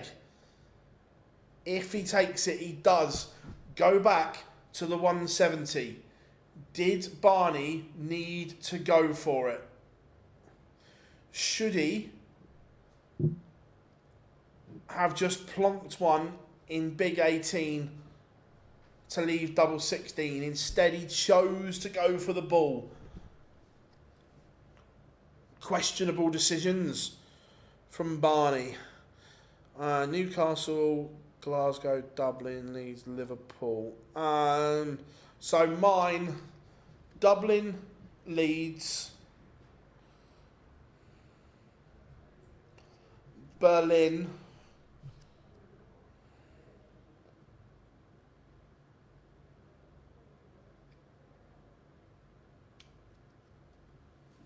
Glasgow, Newcastle, I think. I think that's what I'd go. Yeah, again, board management didn't need to go for it. Because then he's got to burn a dart. Only ended up getting 2 at a double. Barney.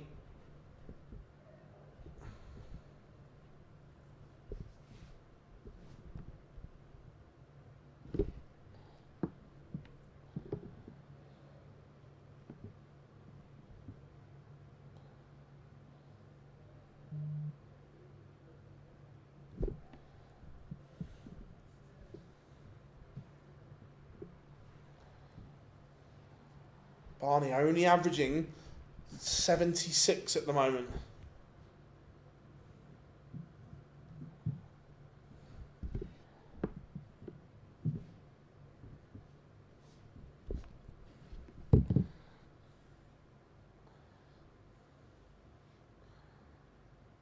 Well, I hate Aberdeen.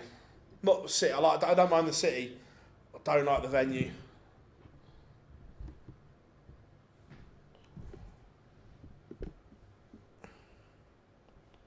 Yeah. Right, so he's gone.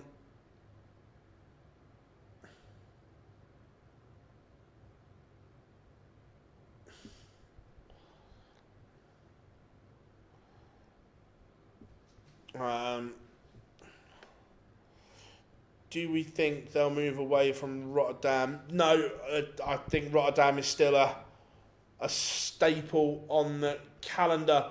Again, roles reversed. Baetens misses. Barney steps in and punishes.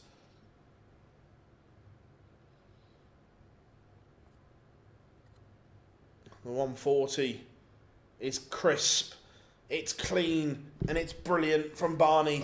Moment of magic from Raymond van Barneveld.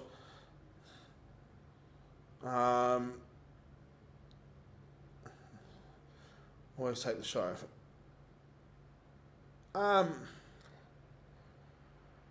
disagree, Paul. When your opponent's not on a finish, in my opinion, you've got to be a little bit savvy and box clever. But look, there's no right or wrong. What about the venues that are just Premier League? Exeter.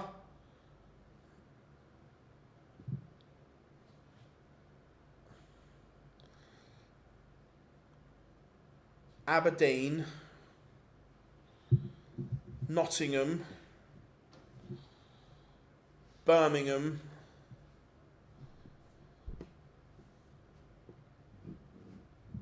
Sheffield,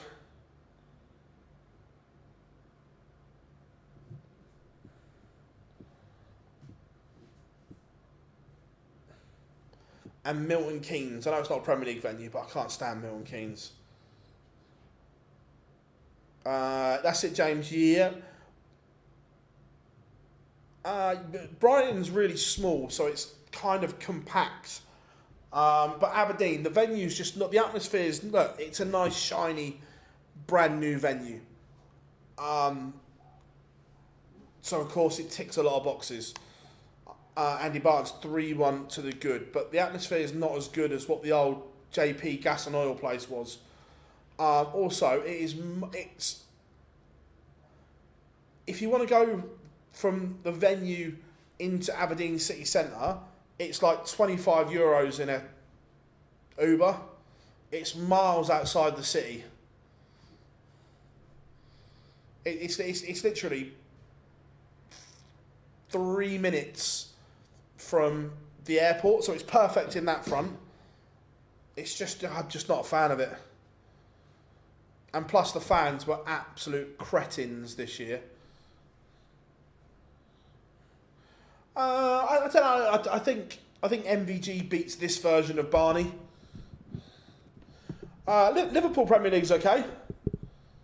Yeah, Liverpool. The Echo Arena's decent. Don't mind Liverpool.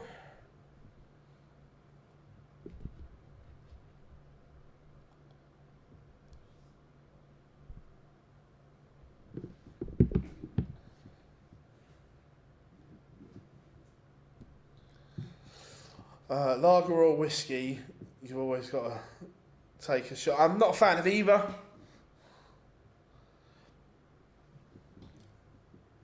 Barnes looking at 96 for 4-1.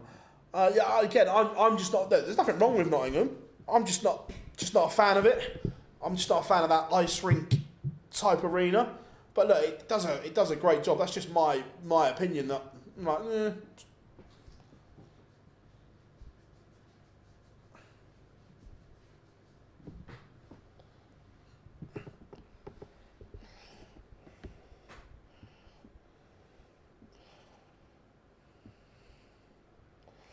Very strange. I know they changed the PDC hotel for Liverpool from when I was there in 2022. There's 2 hotels right outside the door, yet they stayed. It depends on a lot of things, doesn't it? It depends on the venue itself. And plus, sometimes it's better having the hotel away and changing it up because the players... But the problem is for me that everyone worked out where the players were staying. And then they got mobbed and couldn't go downstairs and that after. Barney has rescued that leg again. Missed opportunity for Andy Baetens. Barney's still in this.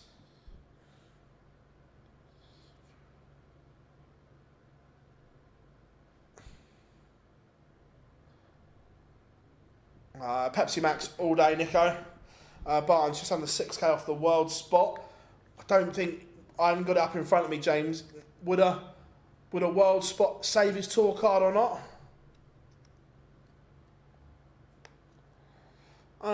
They've never said yes, Chris, but I know the players don't particularly like it. That I'm not going to name individual players, but certainly over the last few years that players have deliberately stayed in different hotels than the PDC one and so on. Like in Berlin, I know players didn't stay at that Holiday Inn. Right, so over the years, there's a Holiday Inn Express right next to the arena in Berlin, and everyone knows the players used to stay there. I know some over the last few years have gone, I'm not staying there, and so on. That's part of the reason why I think a lot of them like Blackpool as well, because they don't all stay in the same place. They can stay where they want.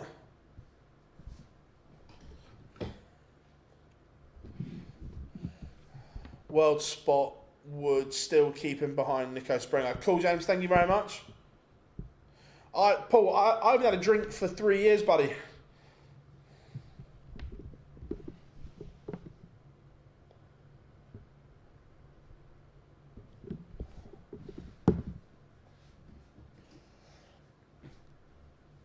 Nico Springer, I was looking at his name.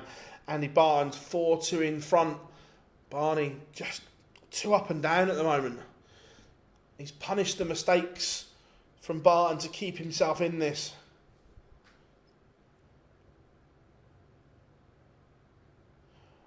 Yeah, that's the problem. Is like a lot of people worked out where they all used to stay there. So then the players couldn't come down for a drink in the bar afterwards and so on because they kept getting mobbed all night. They just want to chill for a drink, and look, none of them ever say, or most of them don't say no. So photo, which they don't say no to, but they just want to chill and have a drink.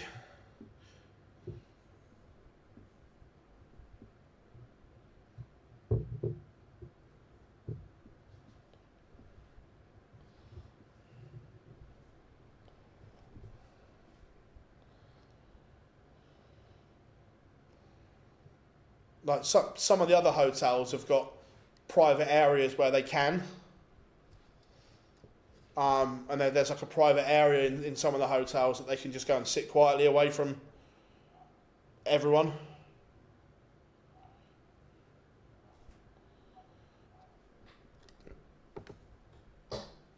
That's a good setup from Barney, but will he get a go?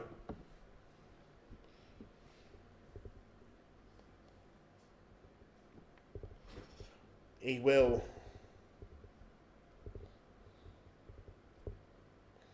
Barney, this has to go. It has to. And it does. Keeps him alive.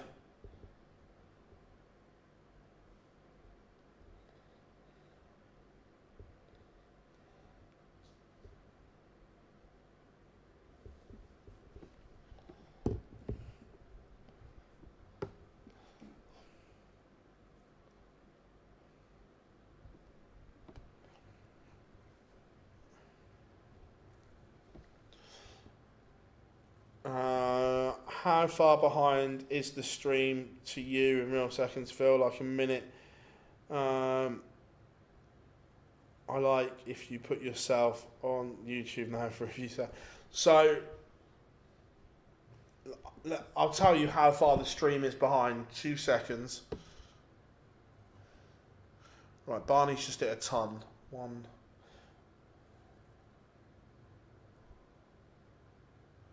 So the stream's about 3 visits behind.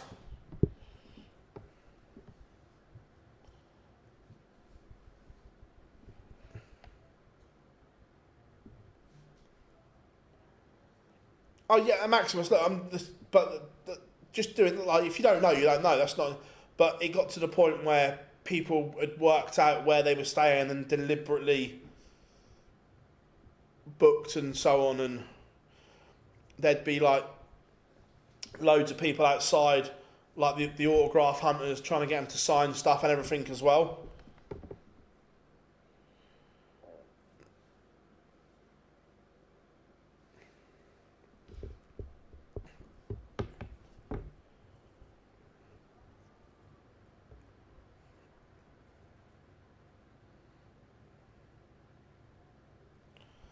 Barney is back in this tie unless this would hurt. 117 is not going to go.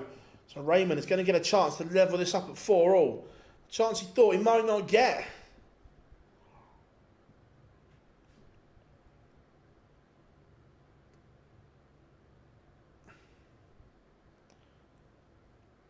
And he pins it. Barney has levelled up. Game on, 4-4. For Newcastle, afterwards, it was only a few of the PDC staff like Hughes around the dancers, but there, Chris, Nathan and Luke. Everyone just wanted someone to fuck off for the night. Yeah, Humphreys had the final to play Lou. Straight up to him. In dubs, I was sat there with Dobie's travel friend texting Chris. And morning, there were loads of people hanging outside the lobby. Yeah, that's the problem. How we doing, Daily? Good to have you in, buddy.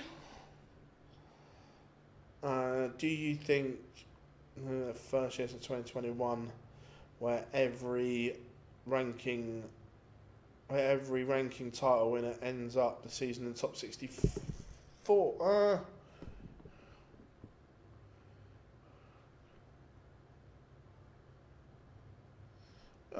Yeah, I think so.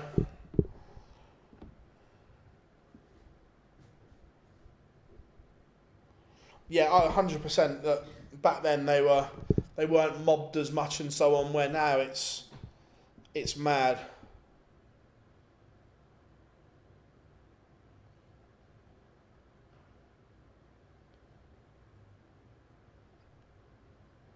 Oh, sorry, I thought you meant TV title, James. My apologies. No, because I think the Pro Tours the top boys are doing less and less, aren't they? So there's going to be more opportunities. So no, maybe not. Sorry, my bad, mate. I thought you meant like just TVs.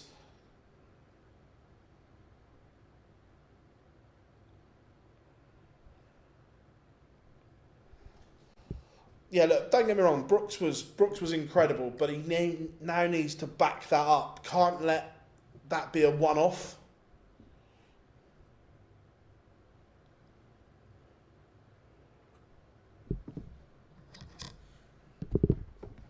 Barney has to win this leg.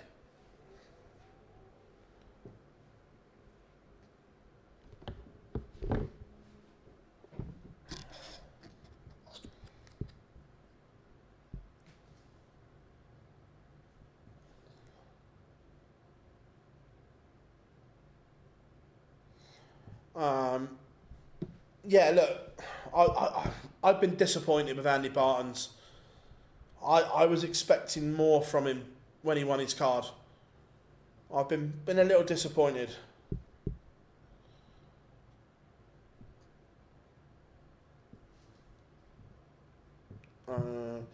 In WMBG was purposely walking out with a woolly hand. Yeah, it was he did the same in MK as well.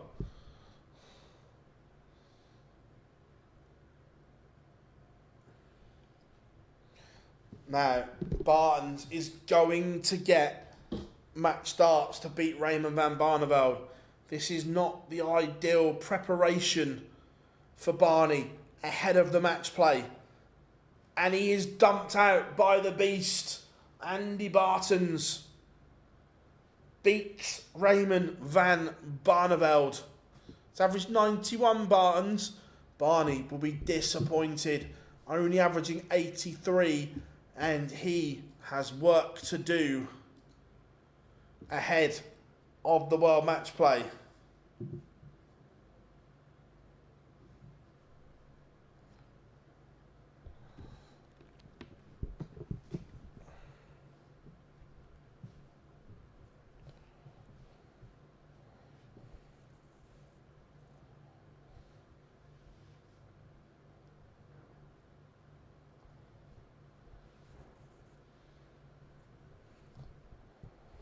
So,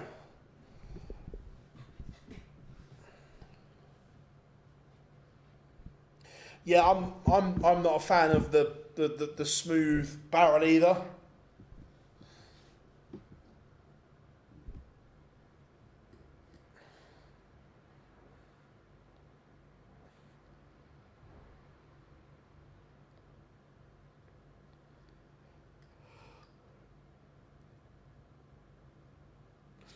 I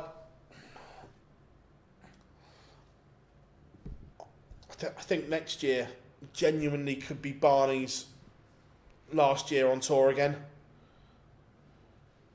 As long as he's in a world spot and stuff, I don't think he'll call it a day this year, but I think next year could be the last.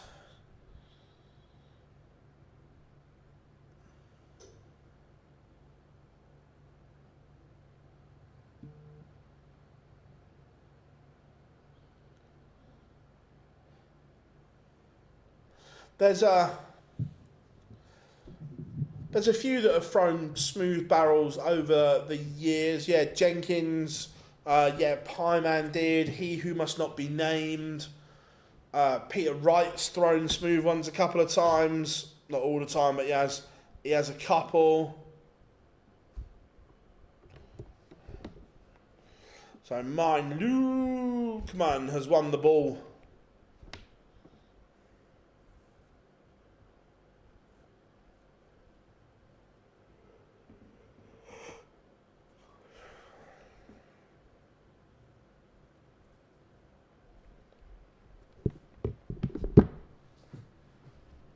They've got a couple of ring grips in them. Only a couple.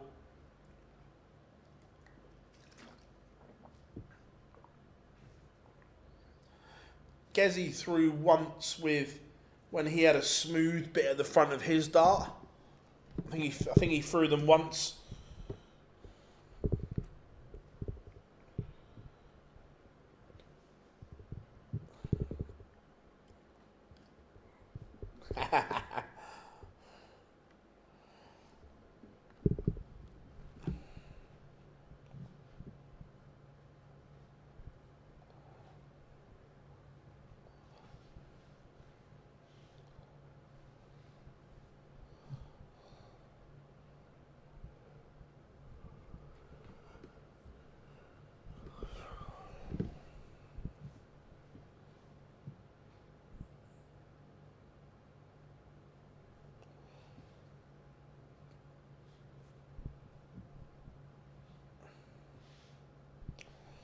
So about a minute till pictures return. Martin Lukeman will throw first.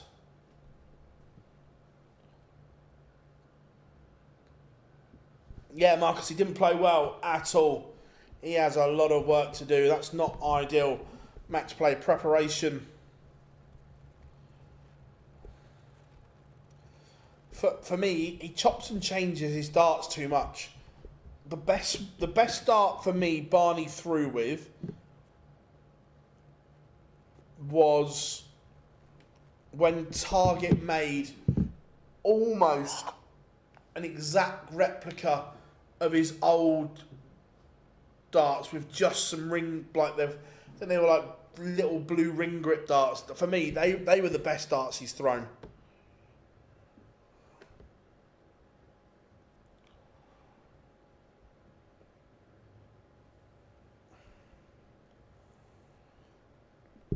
I think he did for a bit, but then I think he went back to the old ones. Oh, legs up.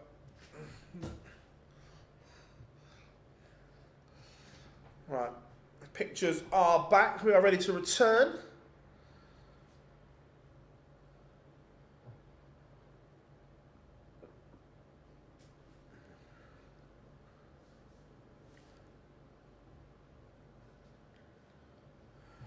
Yeah, no, agreed, but again, that's down to him to manage his schedule better. If Michael Smith misses out on the World Grand Prix, those two Euro Tour withdrawals, 100%, James. Look, 100%.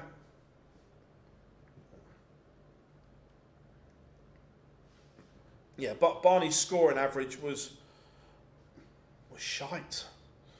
Scheisen.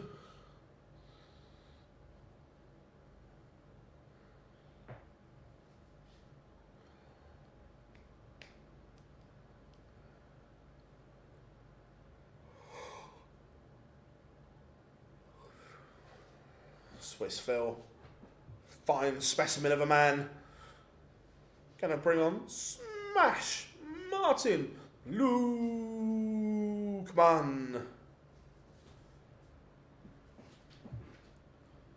I like that, Daddy, like that. Real shame Barney in the seniors. Blue, yeah, no, look, it could have been good. Mount Rushmore greatest darts matches.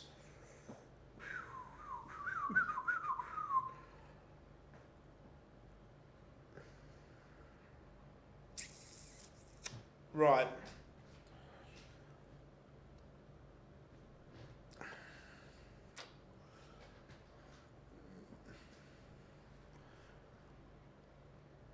It depends how we are grading these games. Are we talking importance, numbers?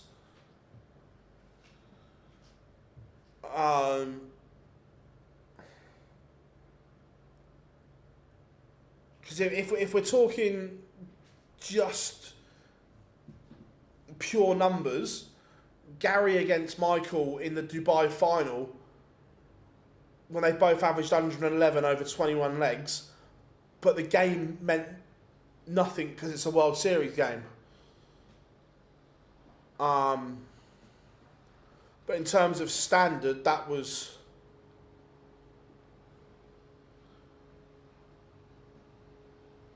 I was about to say, MVG Michael Smith, statistically, is the best televised game ever.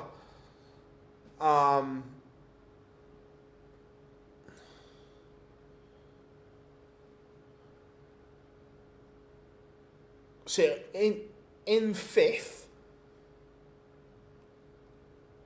I still have this game in there, was Chris Mason against Martin Adams at Lakeside. That's one of the best games I have ever seen. So I'd have Mace against Martin Adams in my fifth spot.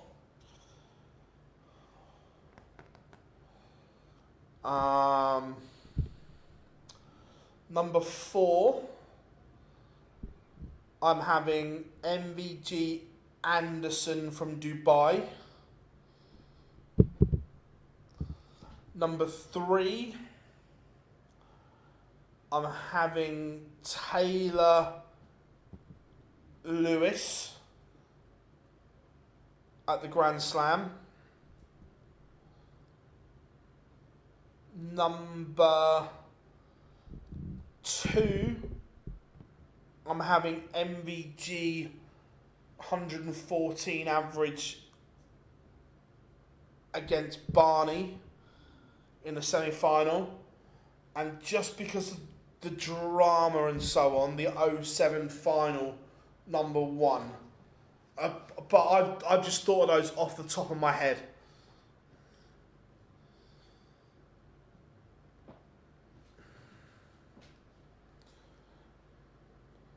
Right, we are underway. Smash has the darts and he throws first. But like I said, I've just done that randomly off the top of my head without... The Mace comeback against Martin Adams is just a bloody brilliant game. It is on YouTube as well.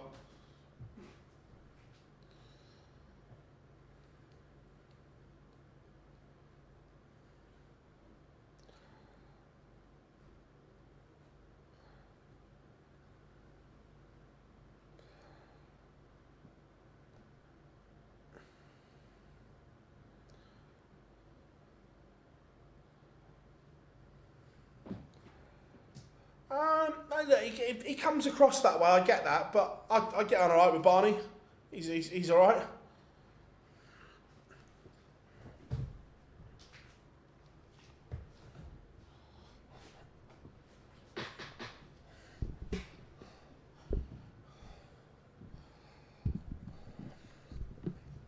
Lukeman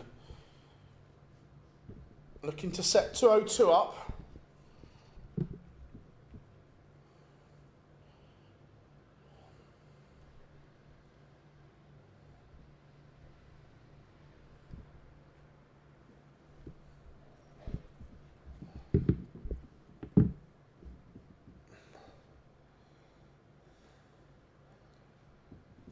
Just got a little bit scrappy, this one. Gurney not out the blocks quickly here, and look, I'm sure that these players will have one eye on Blackpool, but how damaging could a poor performance be here for confidence? We've just seen Barney throw in a stinker. What could a poor performance affect Gurney here? What would you say the best UK Open match? Oh.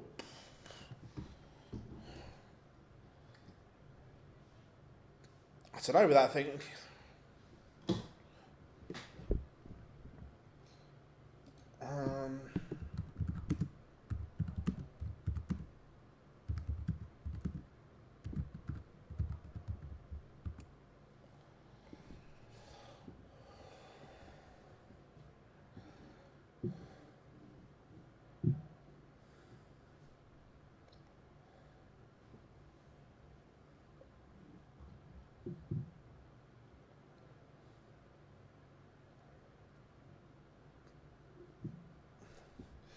Smash takes the opener. It's not been a great one. Top 5 Lakeside matches.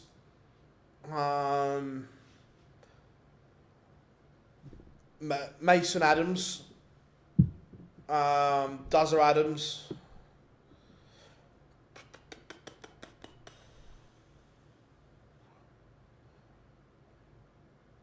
Duzzer Hogan's got to be up there in terms of drama. Richie Burnett, Steve Beaton.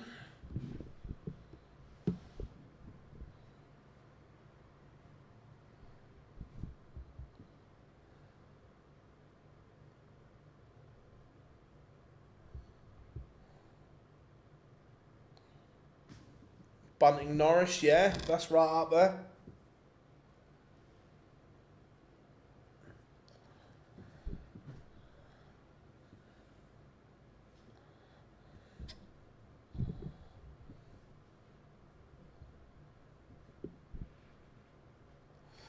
Again, in terms of drama, Duff's come back against McEwen.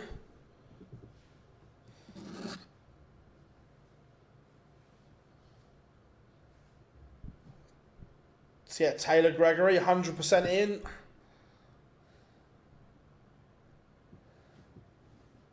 Daryl Gurney looking at double 16, and he does level us up 1-1.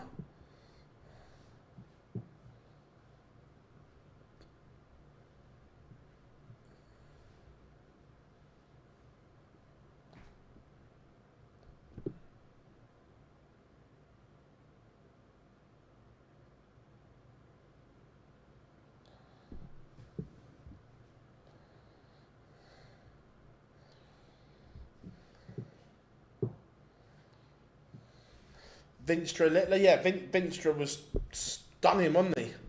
100%.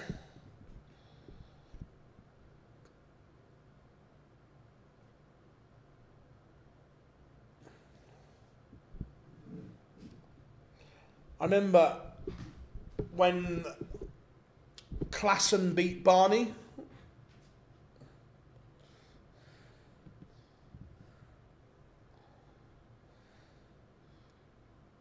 Martin Lukeman strong on throw as he fires in another max.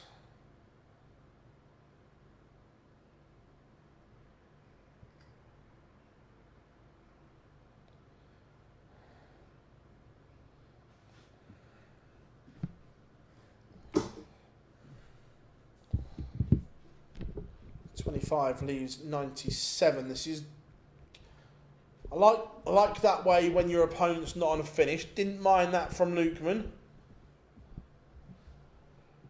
The first match I can ever remember watching properly was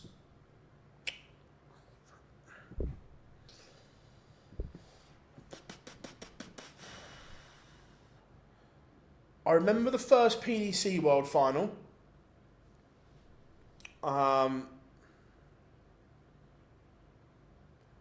remember John Part winning Lakeside.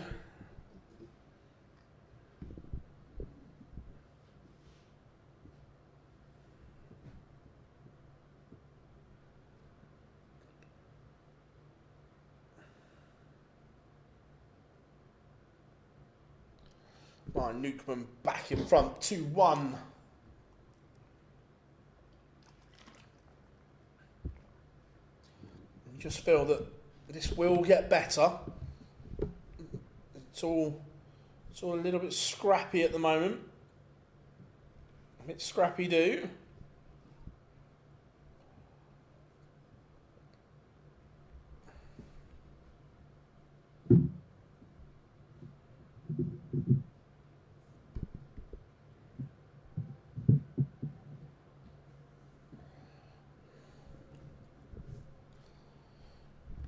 Gurney needs to find something, but Martin Lukeman's let him off there. He had a chance to really ask some questions of the Daryl Gurney throw, but Daryl Gurney then throws 45.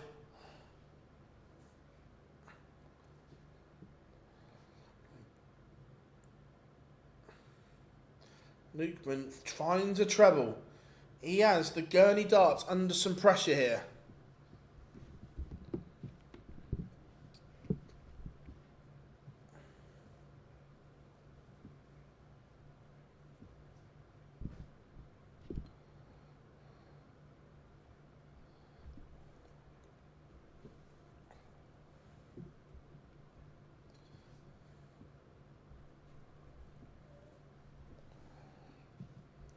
.136 is not going to go. So, Lukeman should get at least a dart at the ball for 3-1.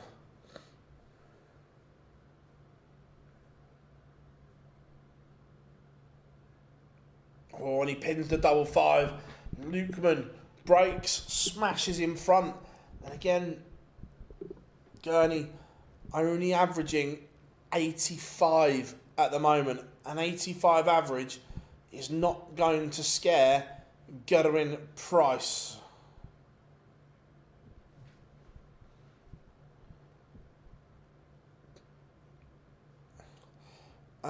What do we think about players who go ball first on 85? Hate it, James. Hate it. Because it can go wrong, meaning you've still got to hit a treble. So, got to go 15s or 19s. 180. Gurney's first. He's looking to break straight back here. What was your first ever event that you attended as yourself of online dart? So are we talking as online darts or when I first got into this, Chris?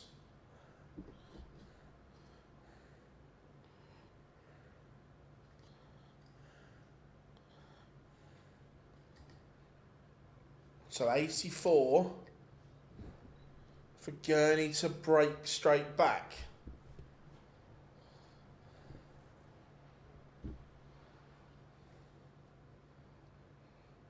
So the UK Open in 2020, I attended just as me. OD wasn't set up then, but I went as me. The first one as OD would have been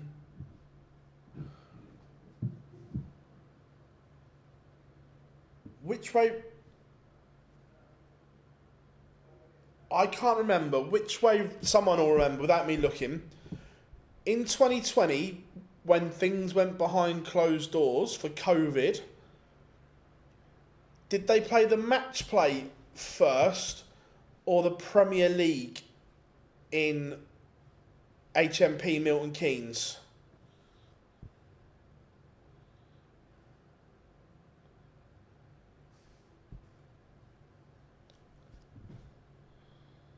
Yeah, Marcus, I just needed to put them somewhere just to carry on content because OD wasn't set up then.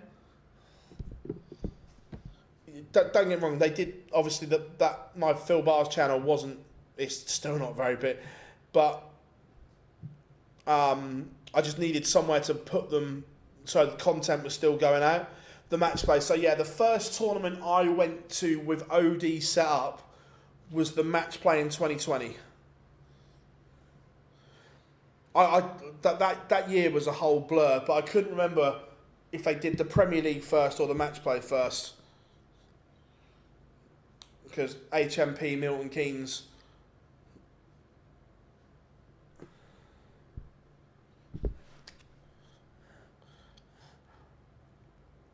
Oh, Daryl Gurney's bust, but doesn't matter. Lukeman not on a finish. That's what we used to call it, HMP Milton Keynes.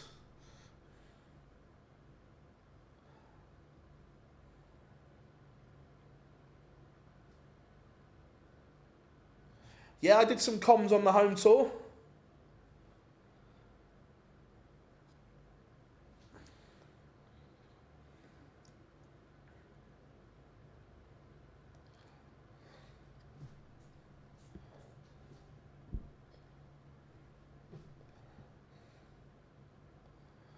Daryl Gurney has bombed back-to-back legs from 3-1 down. He's now 3-3.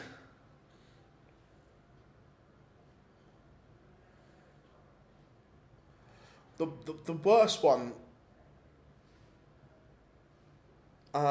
Did you do any comms on? I did. Yeah, I did some comms on the live league as well, from home. As well, mind you.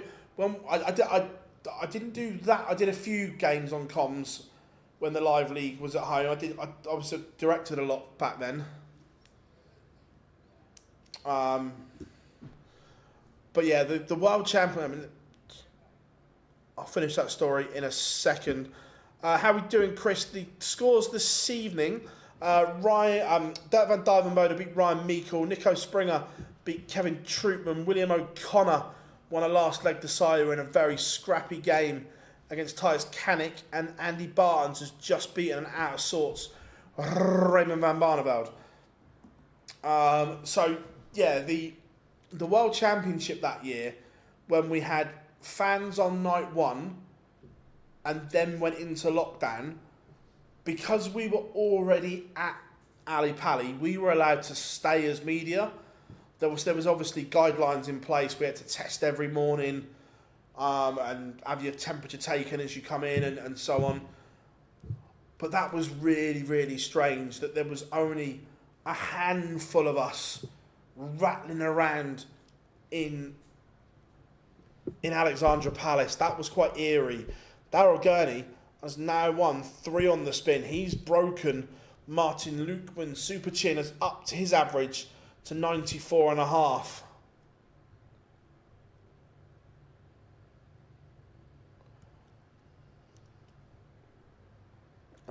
Yeah, I do. What was it called? The Remote Darts League or something? Yeah, that was...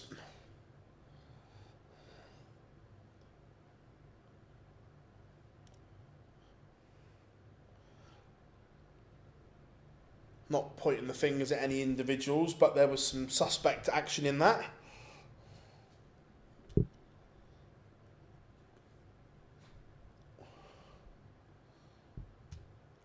No, Littler's not playing.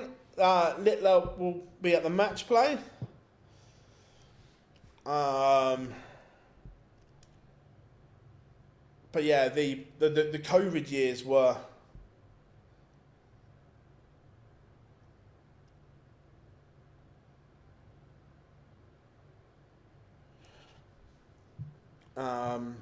yeah, there was some us lot rattling around in Ali Pali was like really, really strange.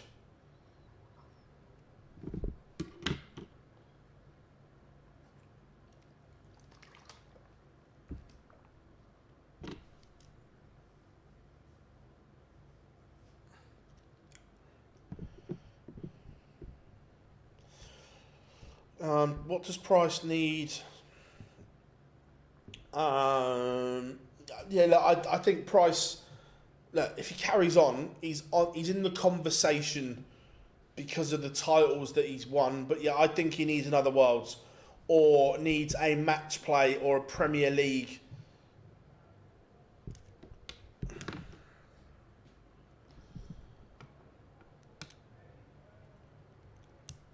Gurney has won 4 on the spin.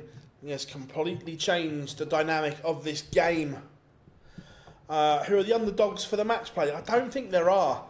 I genuinely don't think there's going to be a surprise winner of the match play.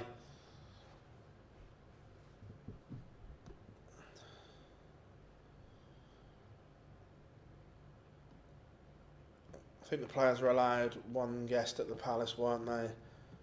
I think so, yeah. It was one. They were allowed one person in. It was weird.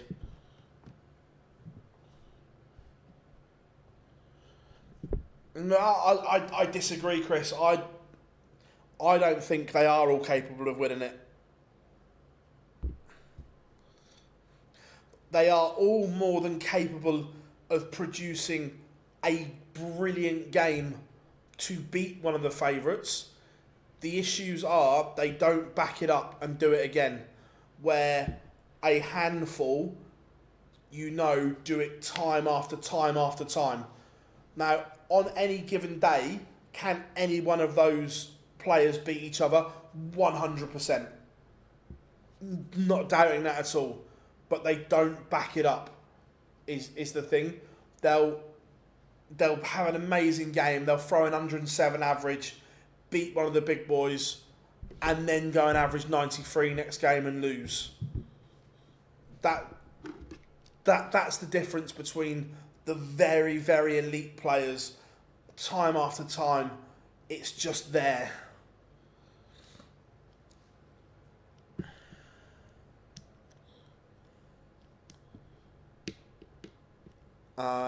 Is Littler and Humphreys in the top 10 of all time? Not yet, Maximus, because of longevity. But ask me that question in 4 or 5 years' time, and I think the answer will be yes.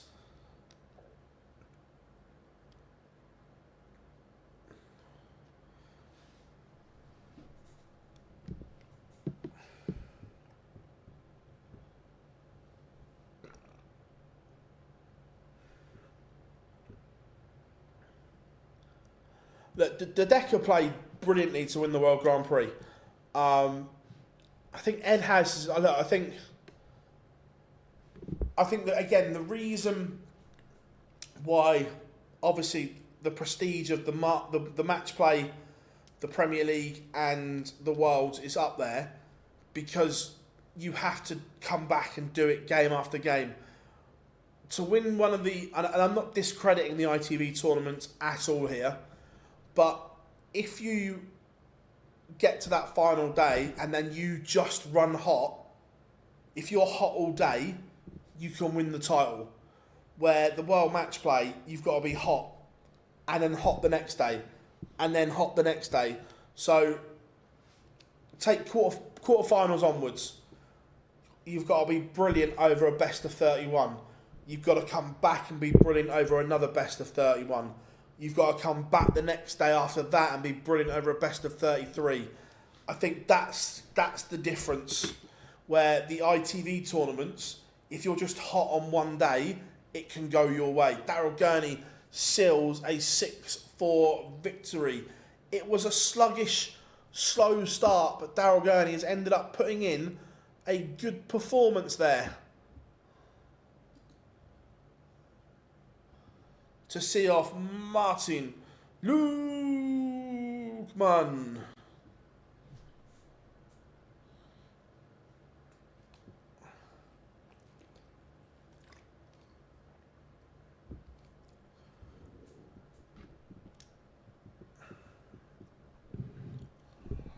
But you've got to admit, if both Lukes lose first round of the match play, anyone can win. Yeah, look, I don't disagree. No,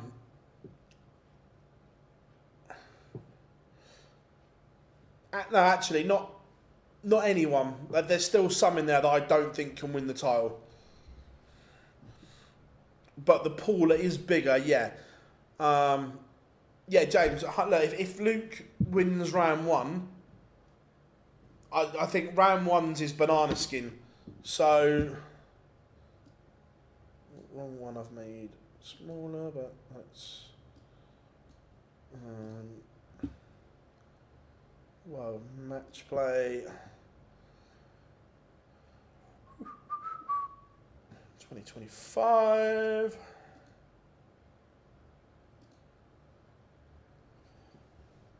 So...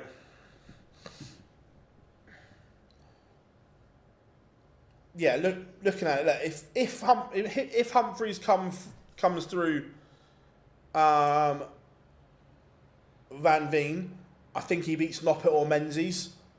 Then he's in the quarterfinals where he's either going to be playing Aspinall, Nyman, Wade or Cullen. I think over a best of 31, he beats them. Then the semi-final, he could have Anderson or Bunting or Clayton maybe. Again, I think he comes through that over a best of 33. James Wade plays tomorrow, I think. Let me just double check that. Yeah, James Wade plays tomorrow afternoon against Luke Woodhouse.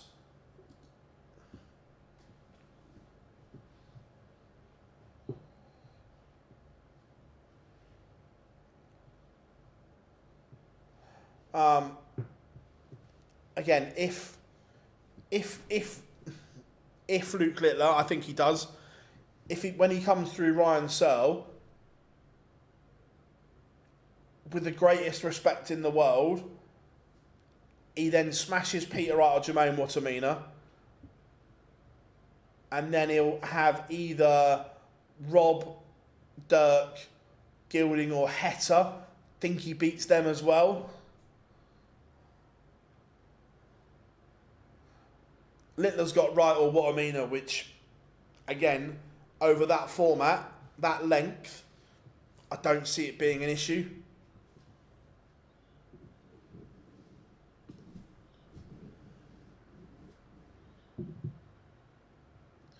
This is what we say, that we can, like we have the draw now, that when everyone's saying, who do you think is going to have a run or so on, until you see the draw, where you potentially could slot in to a nice half.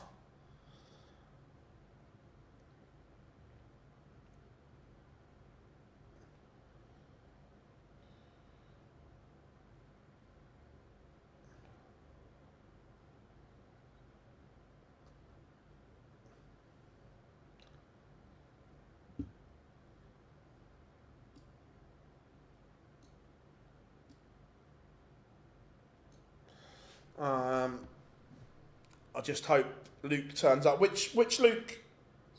Chris? L or H?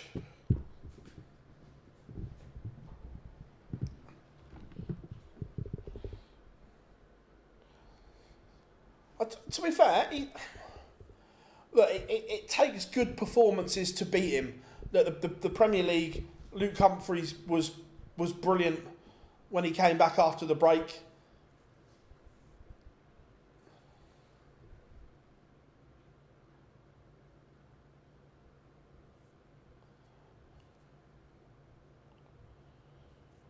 So it's taken good performances to beat him.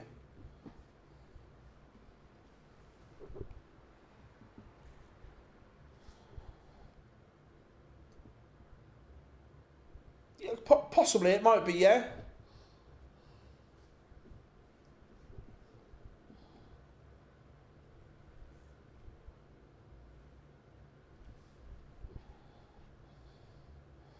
My betting slip wants Humphreys to win the World Match Play.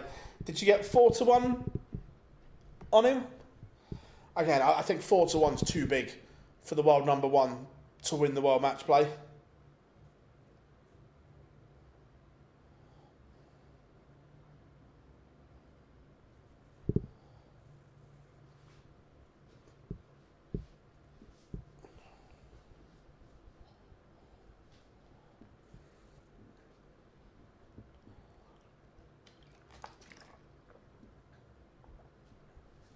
Yeah, from a betting point of view, Littler at 13-8 is too short.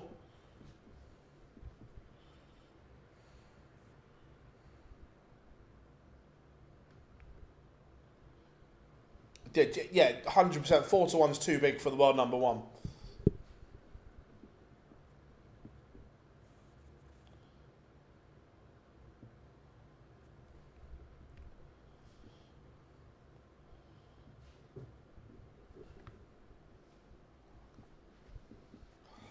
Right, here comes Suljovic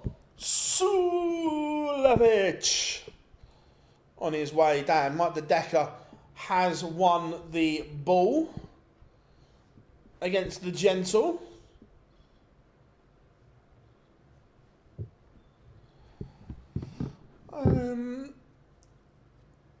Littler has a tougher route. Do I agree with that? So,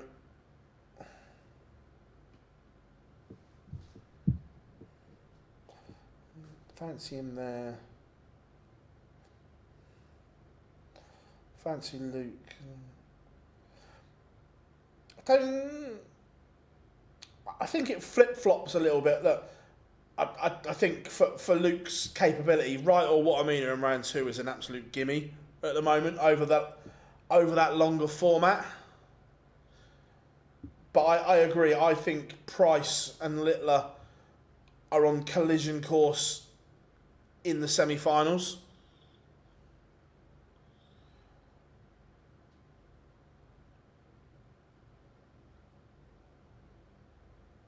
I'll tell you what, it never works out this way, but if we go into semi-final Saturday with Humphreys against Anderson, Littler against Price, we are in for an absolute treat at the Winter Gardens. Rock Bunting in the final. Bunting's there. They could meet in the final yet.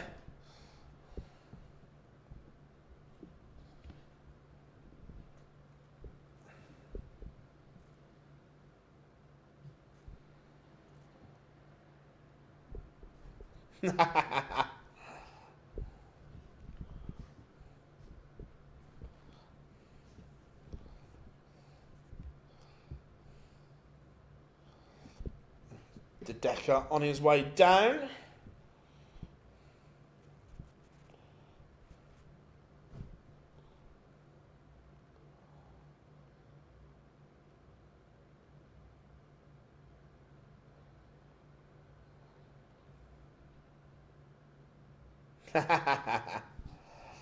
I'm mingling the crowd a bit.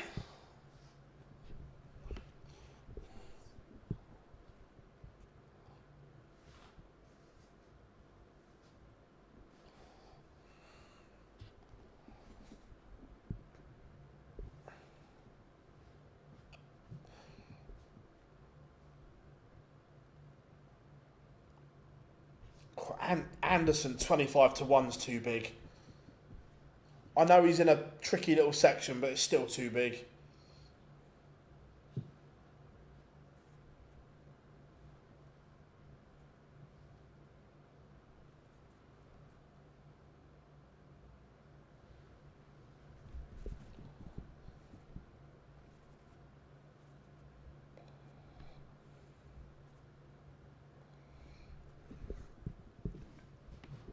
So both players on the stage, all ready to go.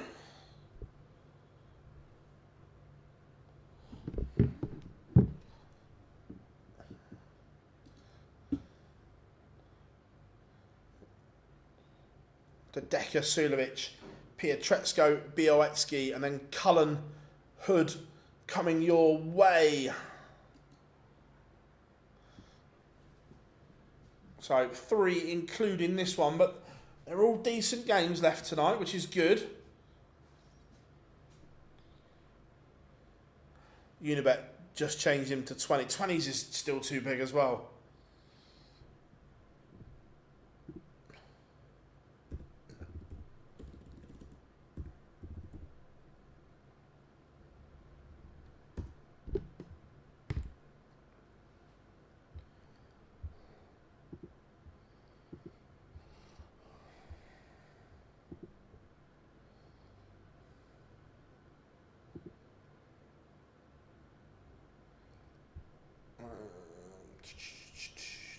Market.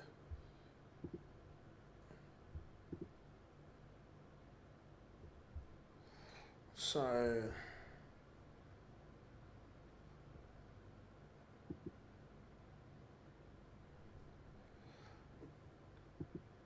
let me just check.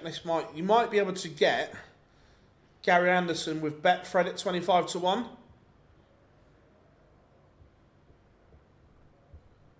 Yeah, Gary Anderson is still 25 to 1 with Betfred.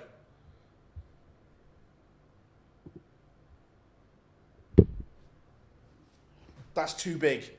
Miles too big.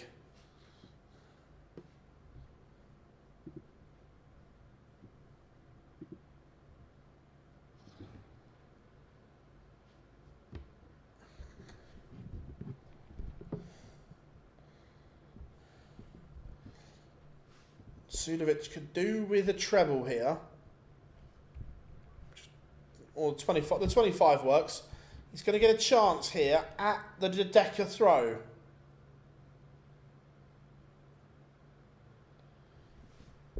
The Decker not firing on all cylinders.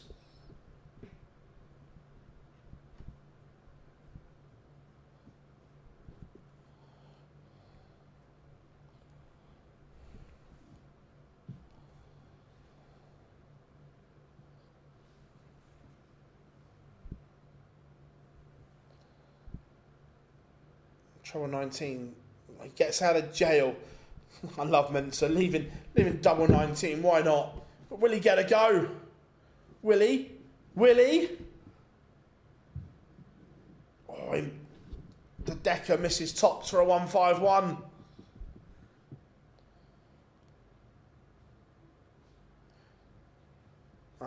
Yeah, I don't get him, Malachi, either. Brandon, I need Pietreczko to win to land my bet tonight. Look, I think Pietreczko's favourite, but Bialecki is a good player. That I would say that Pietreczko is favourite, but Bialecki has a good game. Suljovic fluffed his lines to break the Decker throw, and the real deal polishes off tops.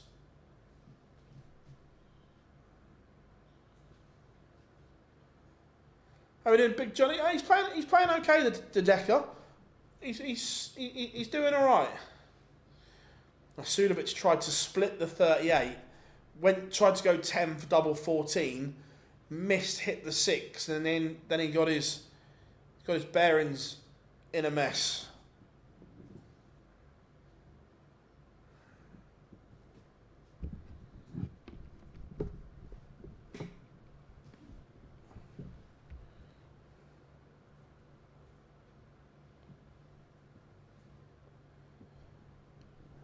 So, the Decker leads 1-0. Mighty Mike.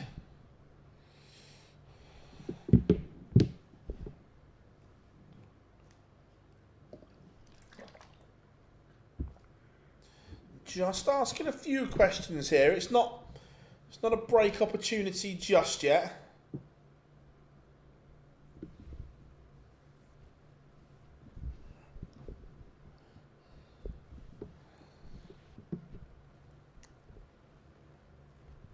Clayton 4-6 against Schindler. I don't mind that.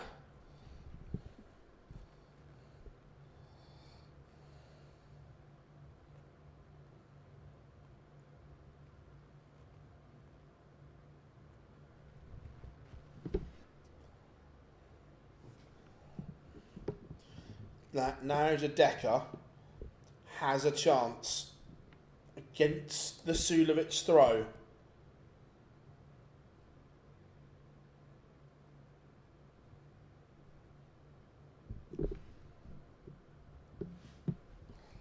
Leave 65.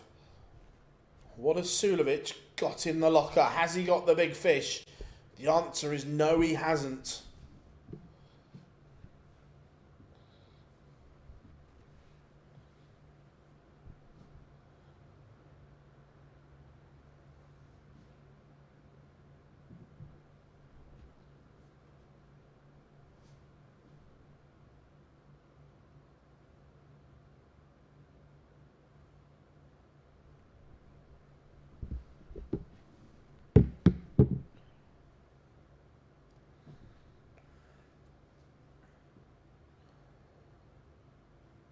Decker missed a chance though. Suljovic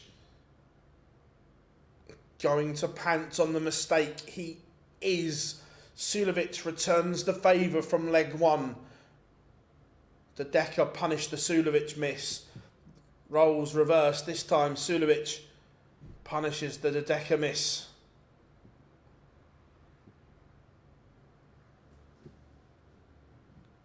Marcus, they don't draw the women's world match play. Basically, one plays 8, 2 plays 7, and so on.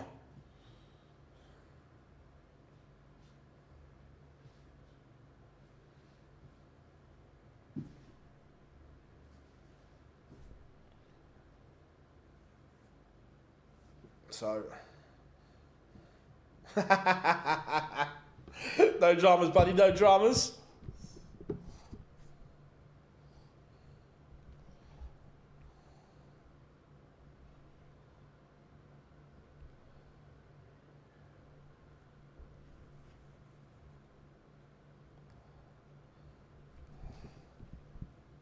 So, the Decker trying to leave a finish, doesn't do it. But Suljovic, a fair way back here.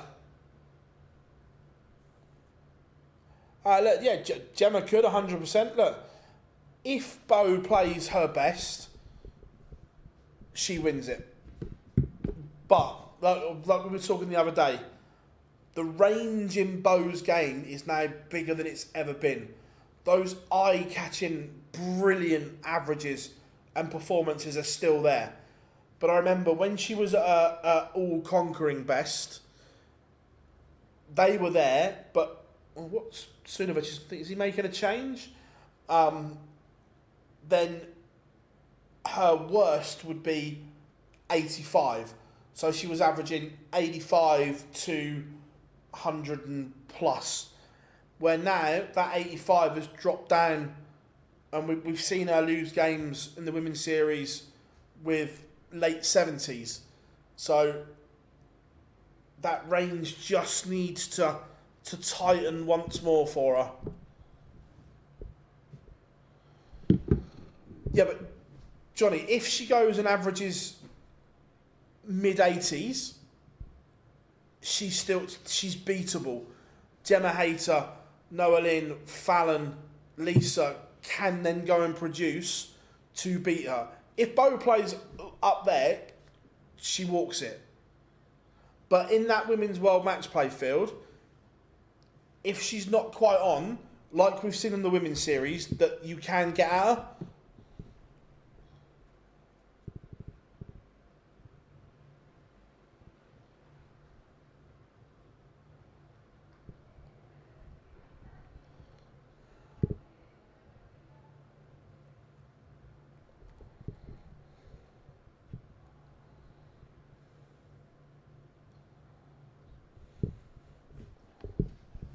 Because she's playing in the tournament, Johnny. Noah is playing within the PDC competitive rules. And until they change, she's done nothing wrong.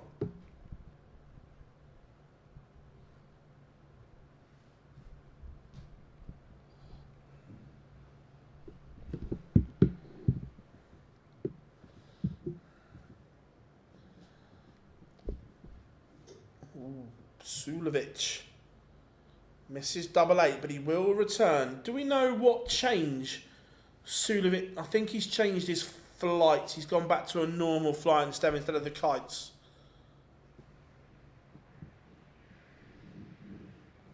Oh, Johnny, I think it will change. I'm not saying it doesn't, but none of this is Noah's fault.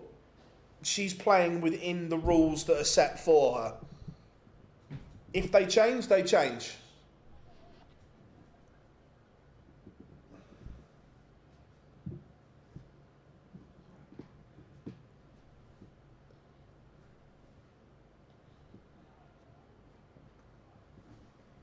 Suljovic levels it up, but then the Decker fires in a maximum.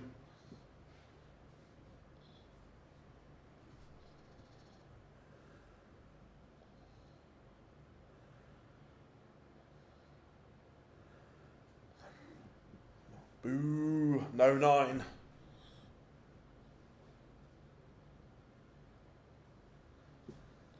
Still a good leg from De Decker. It's a good game all round.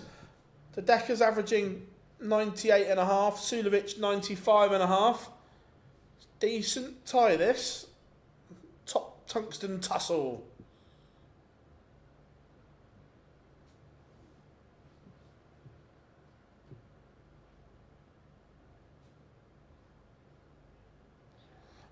Yeah, 100%, James. It's their rules and how they set them.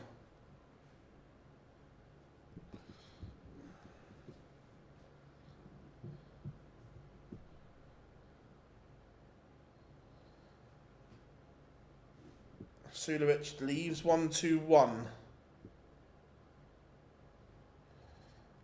He may get a go at it. He will get a go at it. So Suljovic is going to have a chance.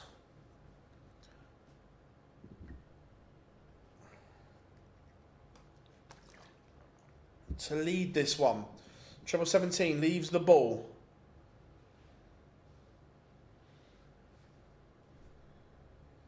Can't hit it, so De Decker will return for tops.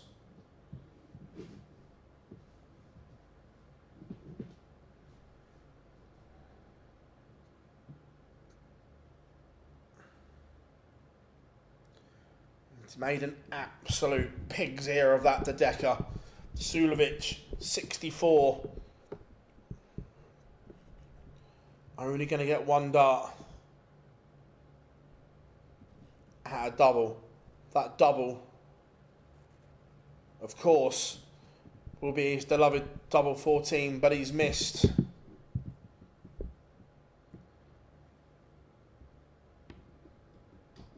And De Decker does hold. That got all a little bit too much. Bit scrappy.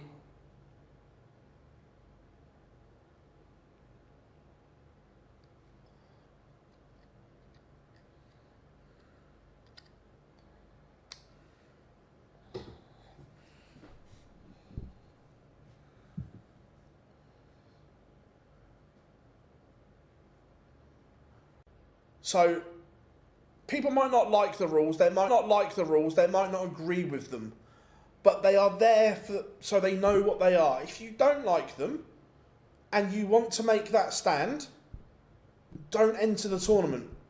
Because once you enter, you know that if you refuse to play, you are going to forfeit and get fined.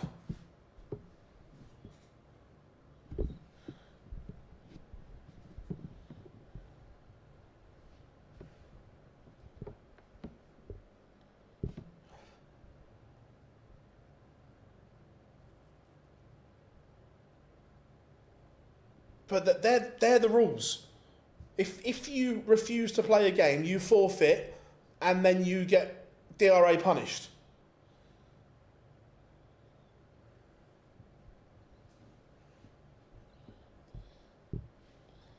The setup play from De Decker is superb. Suljovic 107.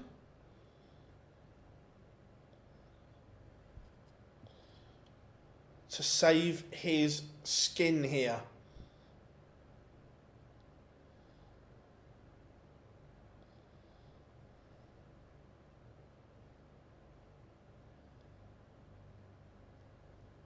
This would be brilliant. And he misses. He's had a chance. 2 legs in a row. He's missed his beloved double 14. It has not come to his rescue.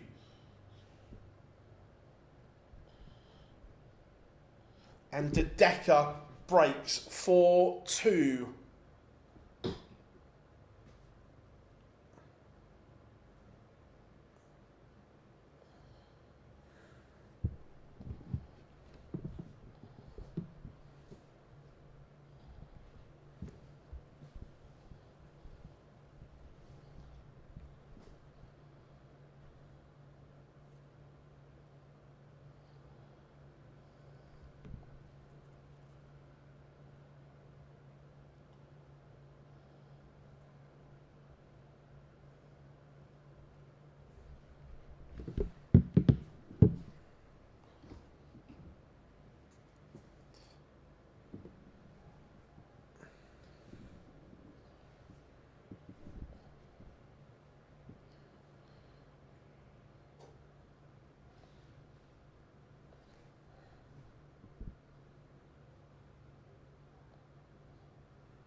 De Decker down to a finish first. The Mickey Mansell Jim Long game.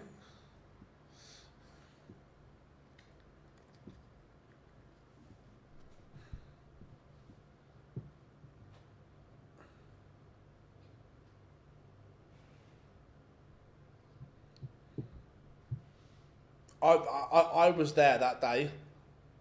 The fine was correct. The wording was poor from the DRA. They didn't word it the best. The fine was correct. The wording was poor.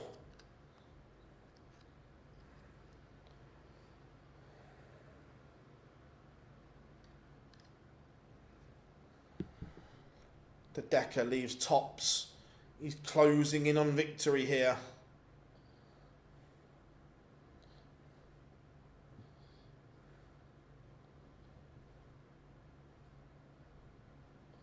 So tops for 5-2.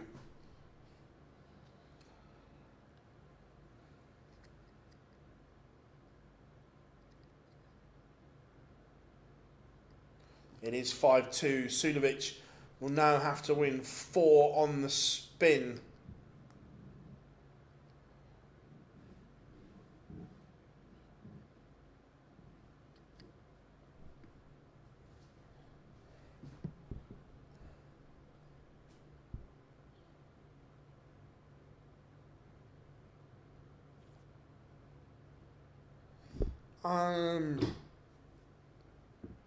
How much did he win for the UK Open? So I can have a look. Live order of merit. Dimitri van den Berg.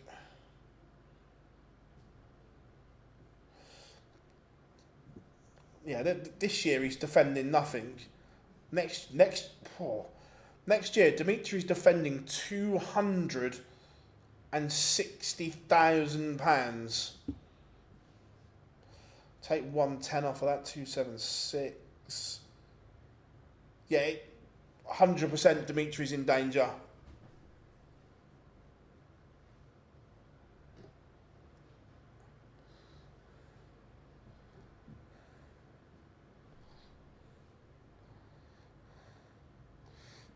Yeah, Marcus, that's the point.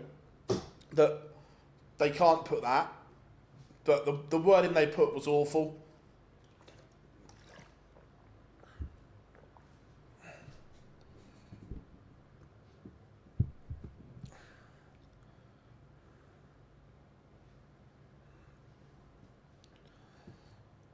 De Decker is going to get a look at 74 here to seal a 6-2 victory. Suljovic has done all he can. He's hit. Now he's hoping De Decker misses to keep this one alive.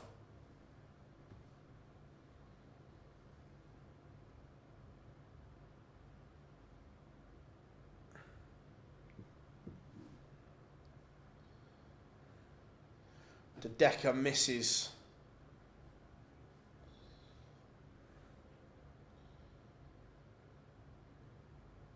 And Suljovic also misses 2 at double 16. So Mike De Decker returns double 10 for 6-2, and that completes the route. 99, just a shade under 96 average for De Decker. Decent enough.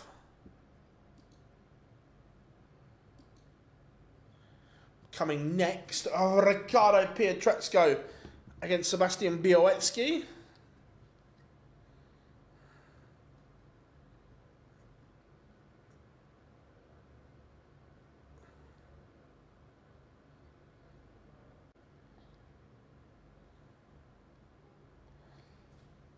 But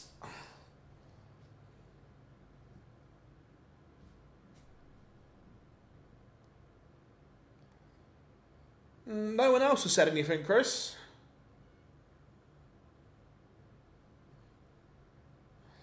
The honest answer is, I don't know. Yeah, no one else has said anything.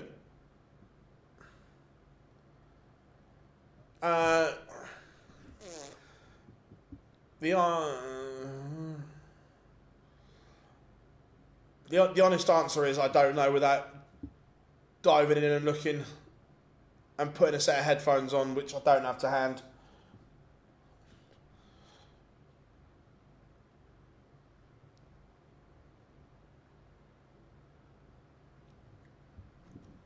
It might just be the internet is a bit up and down. But Pietreczko has won the ball against Bialecki. I actually really like Bialecki's walk on. It's like proper old school 80s tune. 80s action hero movie.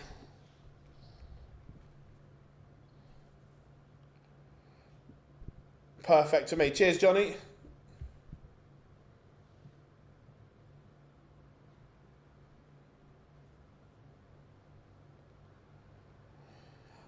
Are you still on the...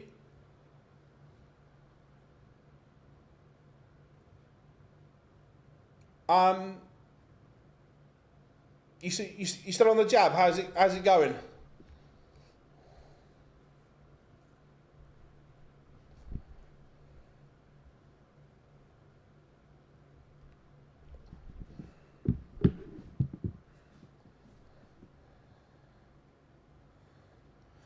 How many players have pulled out the next World Series? There's still 2 spots to fill, I think. 2 of them are still TBC. So there's no Meikle, no Aspinall,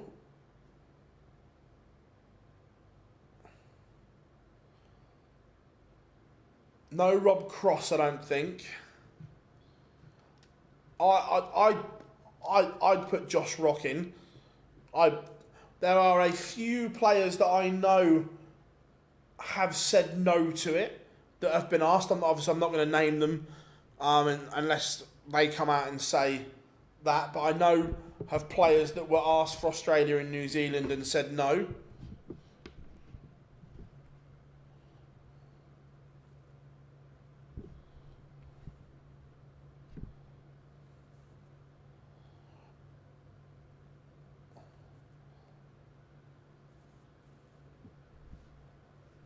James, it's more than one.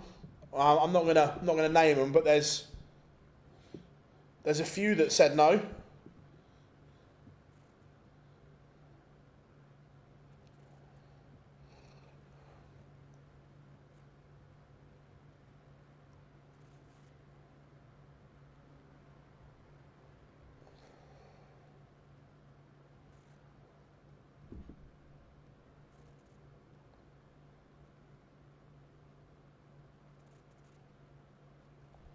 About 20 seconds till we get pictures back.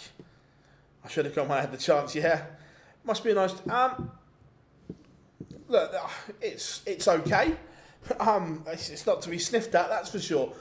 But it's more the fact that for some players, it's 2.5 weeks out of the 6 weeks holiday when their kids are off and so on as well. So they'd rather have the time with their own family during the... Could have gone with DG. Yeah, he should have, mate.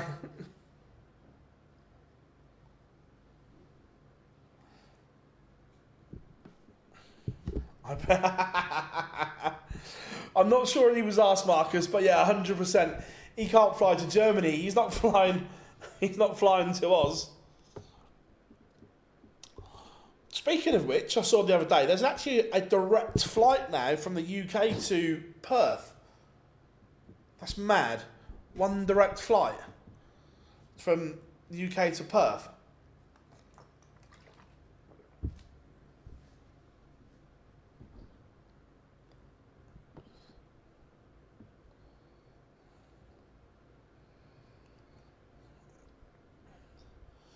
So here we go. Bialecki against Pietreczko. Bolt against Pikachu.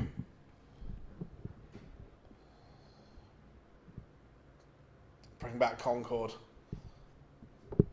Love to have flown on Concorde.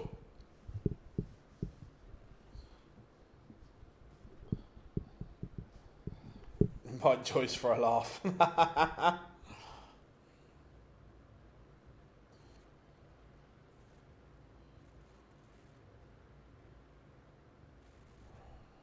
So here comes. Has he still got his? Yeah, he's still got. Go on, Seb.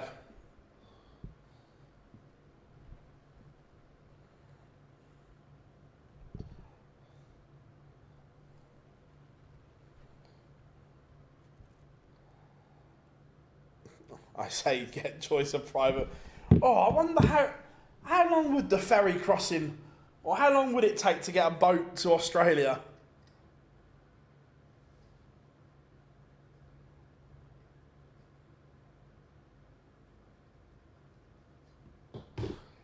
Right, I'm gonna look.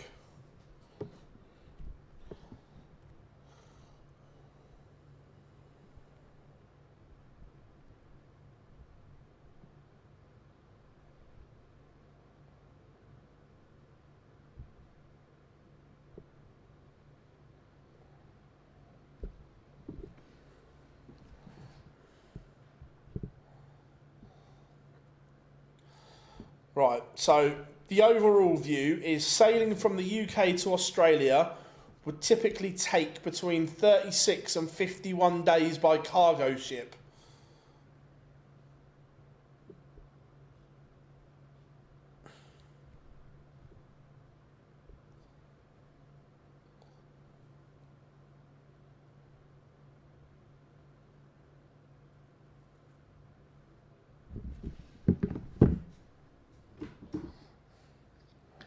Yeah.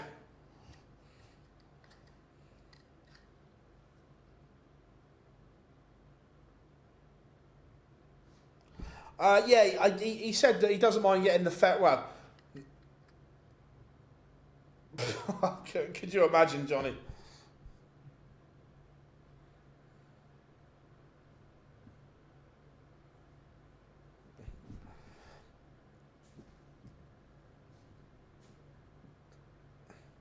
Imagine if Uncle Albert was the skipper of the boat as well.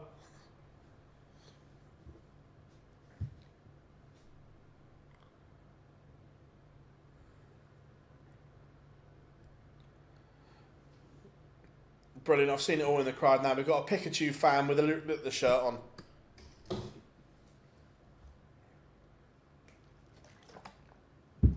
Is that on par with a half and half skirt? Half and half scarf. The fact that you've got a Luke Littler shirt on, that you've got a physical Pikachu teddy when Ricardo's playing. Is that as bad as half and half scarves?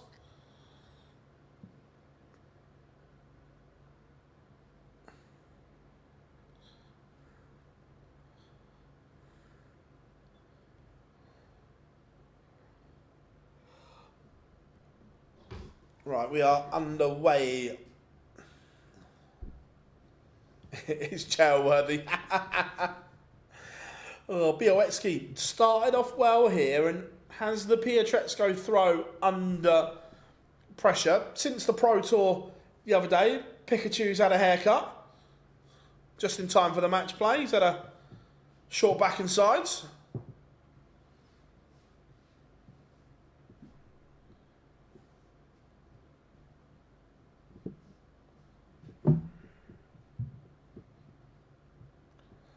It's a bit of a slip from Bialecki. Yes, he's in front on the Pietreczko darts, but it could have been better.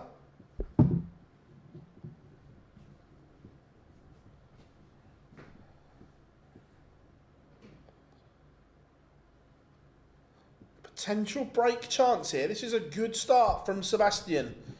Pikachu not at the races as of yet, but only leg one.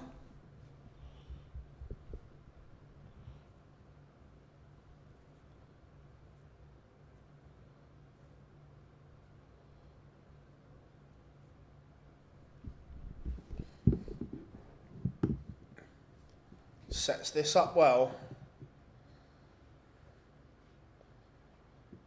No, well, not that well. Leave 35, Seb. You're better than that.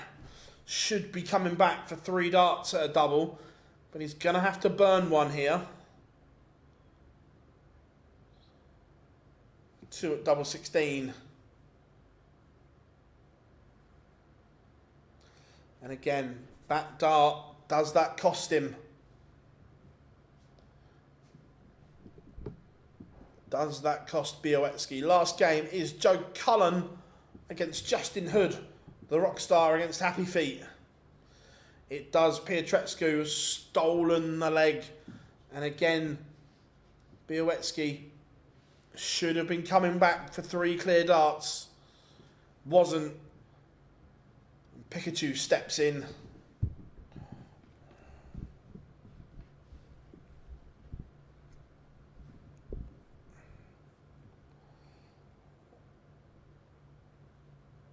They weren't bad darts either, but missed the target.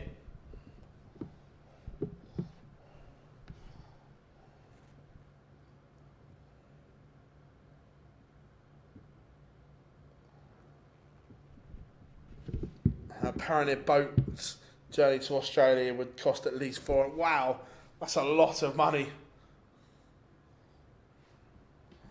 Mind you, saying that, what would business class return flights cost? Probably just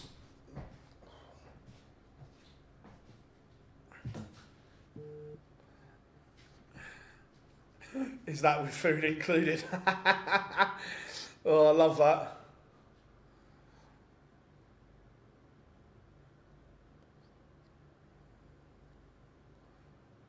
Again, Bialecki in a decent position here. But this time it's on his throw. He'll be frustrated.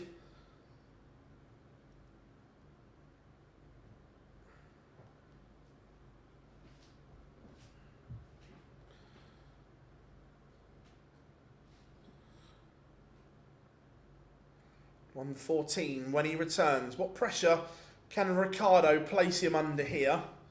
Not much is the answer. 24.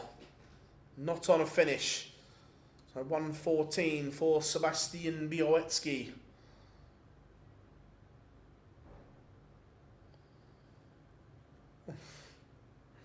Oh, treble 5.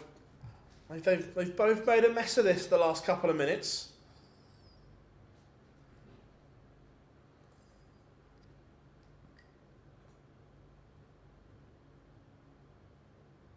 So 60 for Bialecki. Tops. 10s. And he does level up 1-1. He will feel he should be 2-0 up. It's not his 1-0. If you don't like flying, you need to grow up.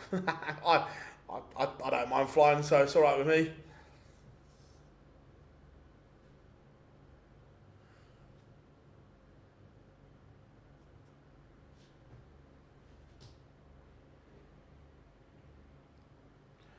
The last game is Cullen against Hood.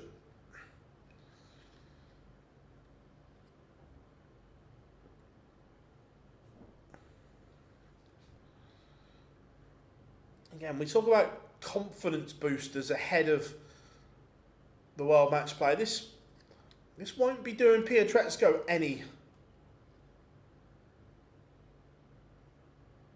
chances. Only averaging 74 at the moment. Not great from Pikachu.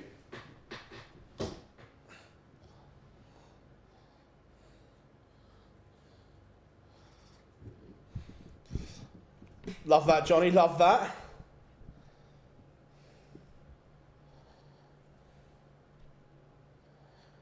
The boat ride from Australia to New Zealand must take a week as well. Yeah, so as soon as he's played, he'd have to get on the next boat.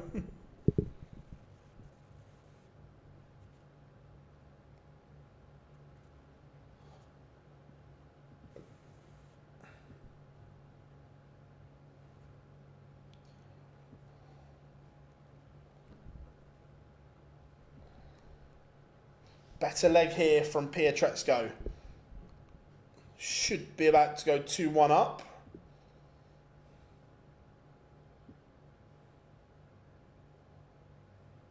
And does. I want to manifest chaos. I want Joyce in the top 4 in the world.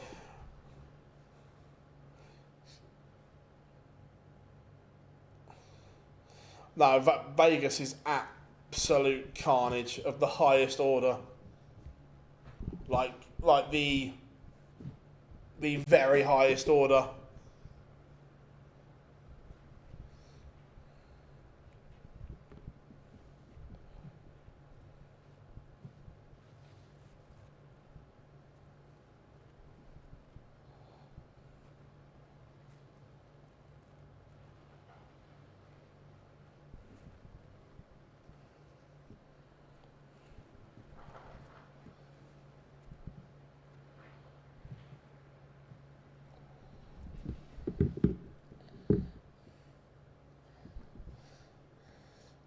Is there a way of disguising the insides of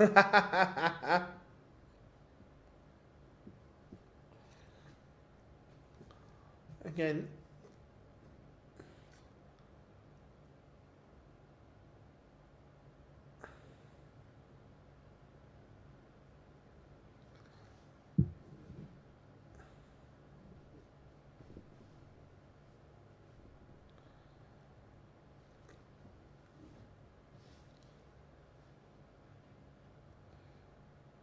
Good setup from Bialecki, down to 82. Both have been decent enough on their own throw at the moment. It's been good. So 82 for a level game at 2-all.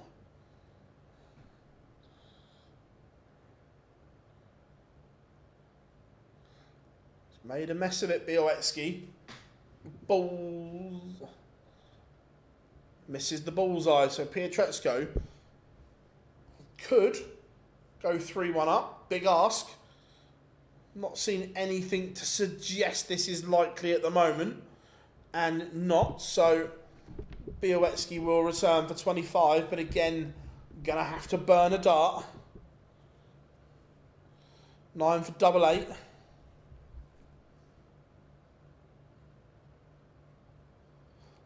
Does level up 2-2. The Bialecki average, he's pushed it up over 90 now.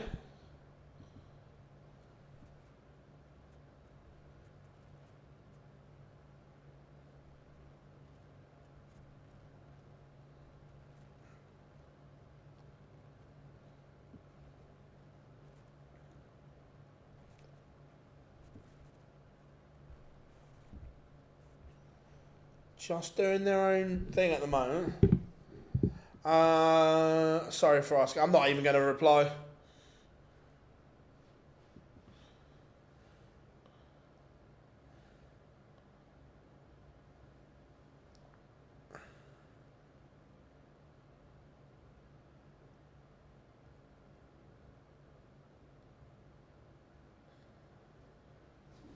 Yeah, he does have some quirky ways, James. Again, we're seeing that more and more in this modern era of darts where the conventional ways of going and finishing just get blown out the window now. There's no rhyme or reason to some of it. Some of it just doesn't make sense. Some of it makes sense but is wrong.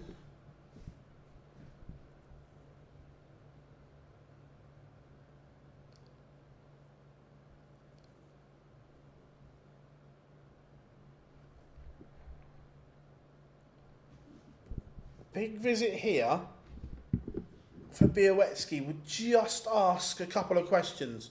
That's not really big enough. I say 1, 2, 3 is never a gimme. He'd liked another treble in that situation, Sebastian.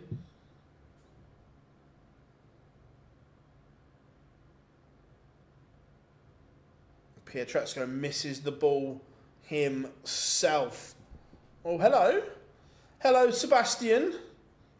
Misses the second treble.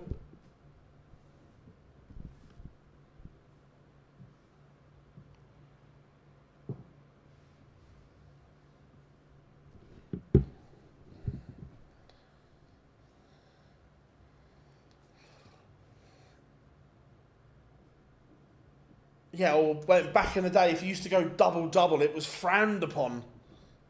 How dare you?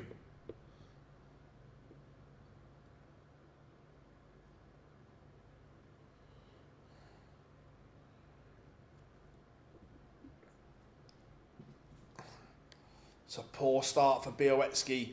It opens the door for Pietreczko. And he punishes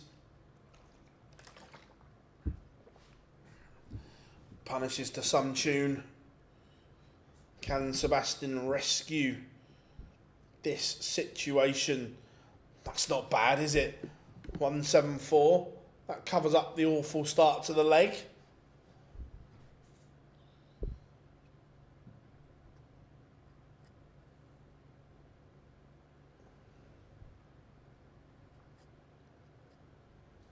As you were.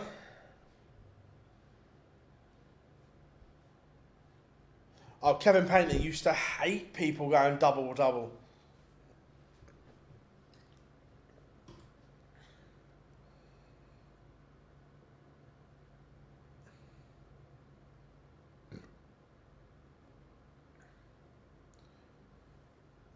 Again, big visit.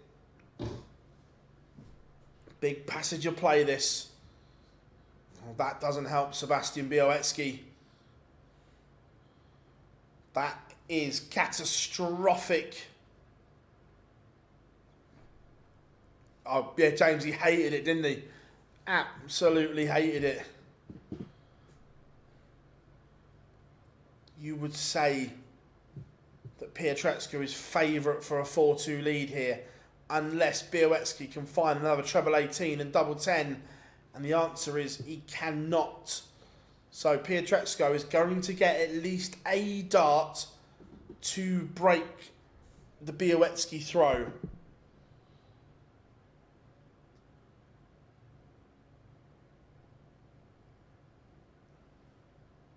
He's going to get 2 at double 8. And he has broken Sebastian with 2 poor visits in that leg, and ultimately it has cost him his throw.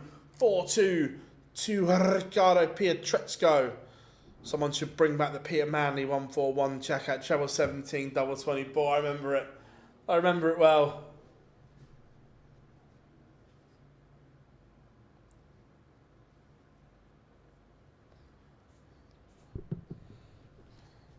Again, Pietreczko has not played particularly well here so far.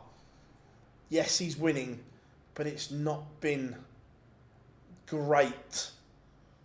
Chris Dobie will like the look of this. He will like play like this more often.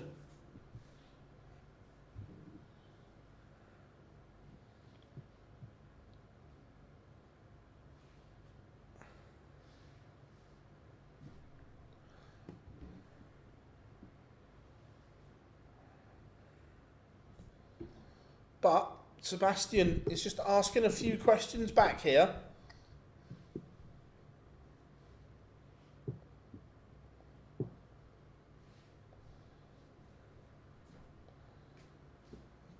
Doesn't leave a finish. So the young Polish star has 6 darts to get rid of 2-6-1 to break back. Gonna have to do it. It's going to be the hard way. 1-6-1 when he comes back. Pietreczko will be on something a lot lower.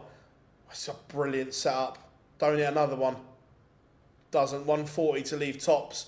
Says to Sebastian, you ain't taking this out. And he was right.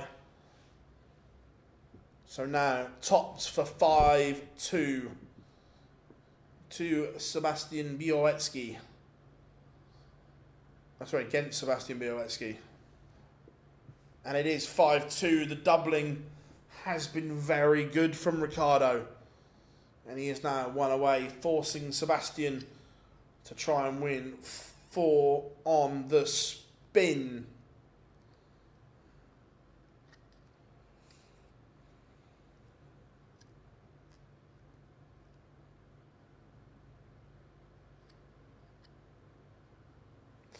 Another when Cody Harris from New Zealand went ball first when he had 50. To be fair, one of the lads that plays in our local league Again, people hate it, but he always, if he's got 3 darts in hand and he's got 50 left, he will always go for the ball first. Always. And it winds people up. It's hilarious. But it's just something he does. It's so funny.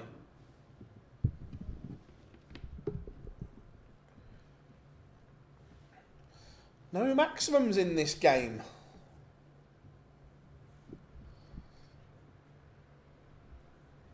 Come on, gents. What have you got in the locker?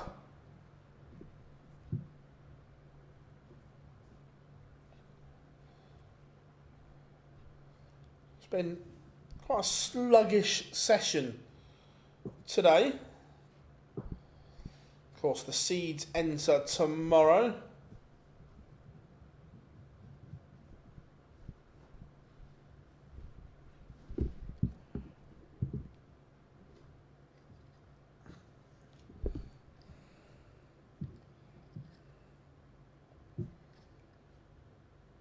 So 140, it's on. 1 match dart missed for Ricardo Pietreczko, but has Sebastian Bialecki got a ton topper in him to save the day? The answer is no, he does not. So Pietreczko comes back at 8-8 to win this one 6-2.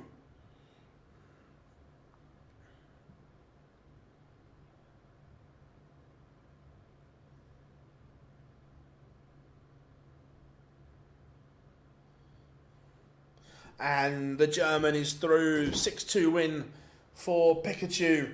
It wasn't all conquering. It wasn't eye-catching. But he's got the job done. I master this. And gonna... Anyone go... Treble 20. That would be funny. I know someone like that play doubles. Nice. So, Cullen against Hood. 1 game to go.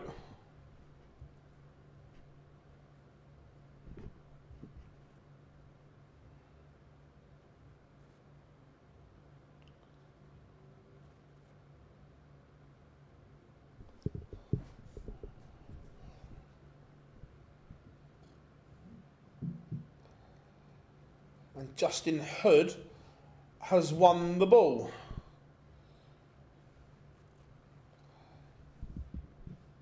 Six for Cullen.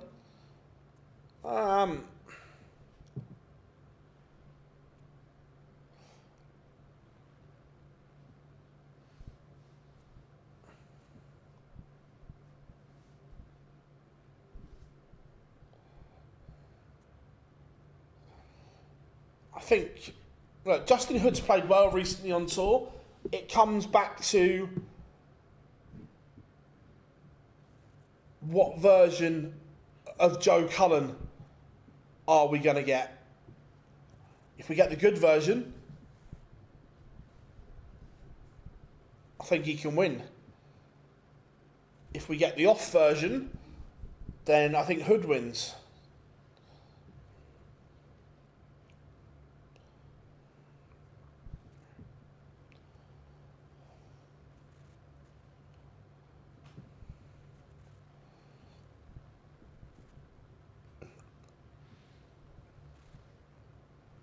So yeah, last game of the session.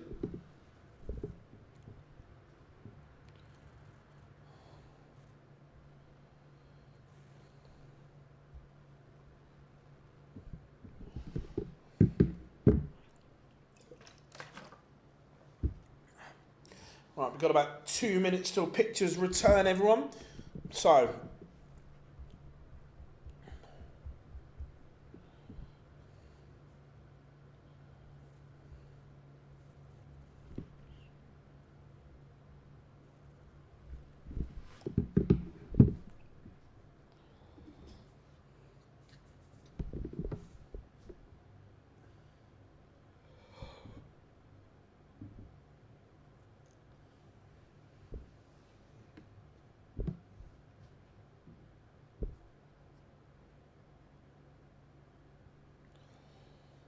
So, score predictions. What are we saying then, everyone? Just out of interest, what does anyone know what Justin Hood walks onto music-wise? What are we saying is the Happy Feet choice of walk-on? Whatever it is, it's obviously not going to be as good as Joe Cullen's.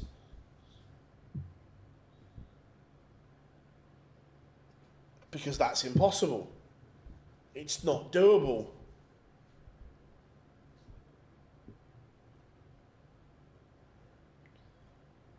Yeah, Mark, 100%. The race for the European Championships is very interesting. That there is work to be done by a lot of people. Joe Cullen, Danny Noppert, William O'Connor, Christoph Ratajski, Chris Dobie, Rob Cross, Kim Hybretts, Callum Ridds, Mensel Suljovic, Ian White, Bradley Brooks, Ryan Meikle, Connor Scott, Ricky Evans, all outside of the race for Dortmund.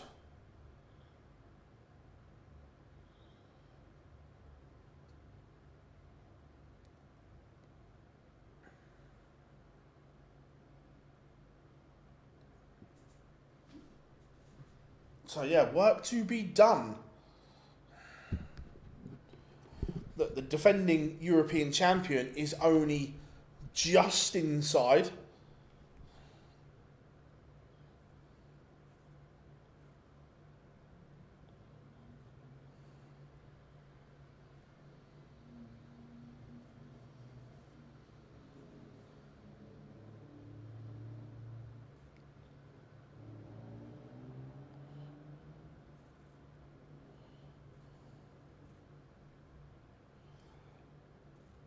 Right, here we go. Last game then. Let's do this Swiss Phil. Let's get them to the stage. We'll also have a little check-in to see what his walk-on music is.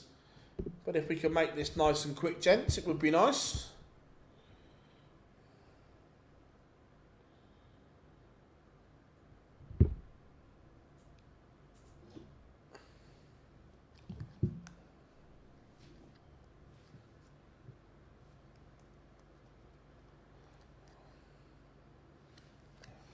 Right, here we go.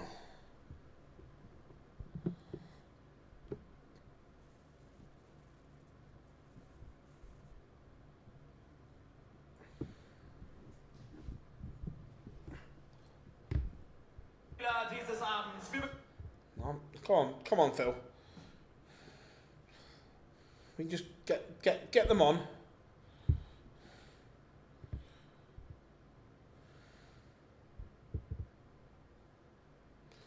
He's always smiling, Justin Hood.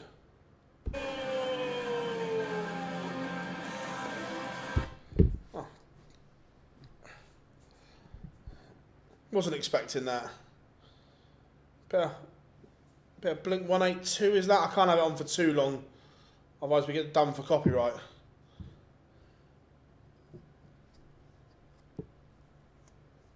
But I think it was Blink 182, All the Small Things.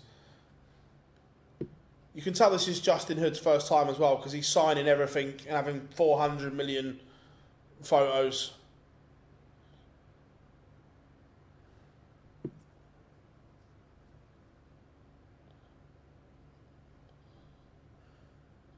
You can tell the ones that do this week in, week out just run to the stage.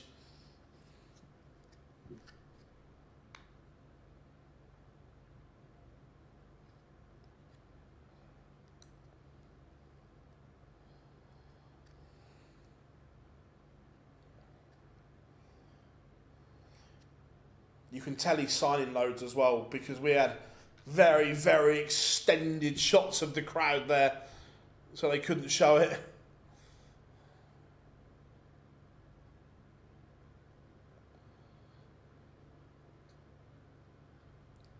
Week in, week out, Cullen the expert. I know that I get it, Marcus, I get it. but the TV directors don't, because obviously they're running to they're running to a time and a schedule, and I'm guessing the off-air would be 10 o'clock.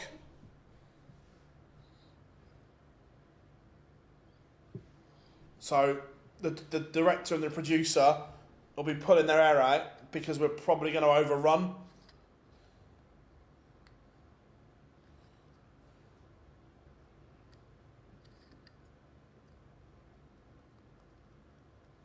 Take that look from off your face.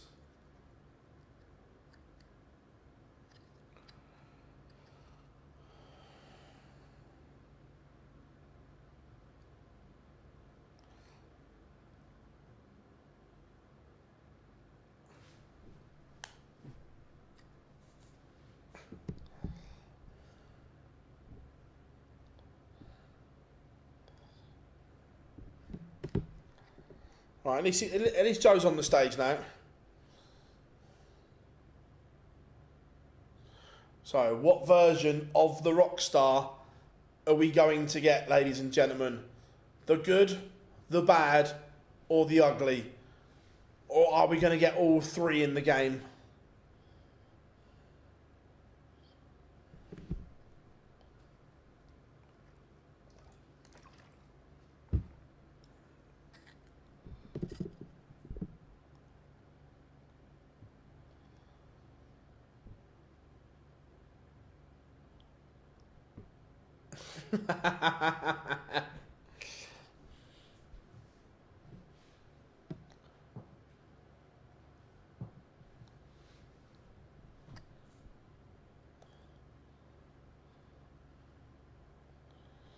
Right, here we go. We are ready to rock and roll.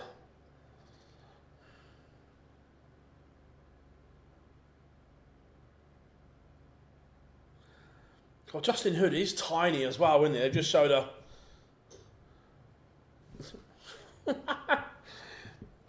It's like Arnold Schwarzenegger and Danny DeVito.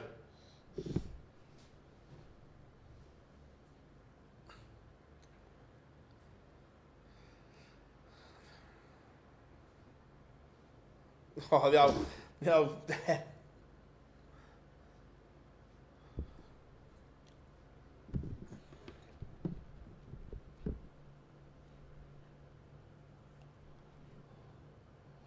Right. Play is underway. It's a nervy start from Justin Hood.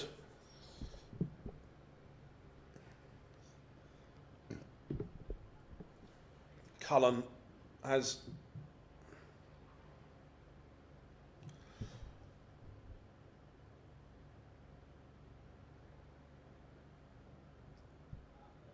Can someone zoom in? Has Joe got personalised? He has. There's a shot of it from that angle. Joe went to a moulded flight and stem. He's got some Rockstar ones now instead of just plain black ones. Oh, Justin Hood was not in this leg until he found a maximum from absolutely nowhere. But Cullen breaks with the 88. Good evening, Daniel. Hope you are good. Just watched the Bradley Brooks interview. What's the next? His next tournament won't be till there's 2 players' championships after the match play in Hildesheim, I think. So it'll be them.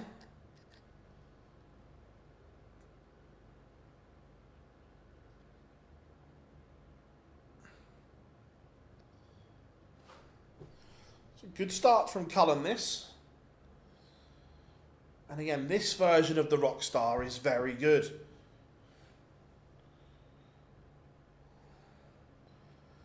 This is the version of the Rockstar that was less than a millimetre away from winning the Premier League.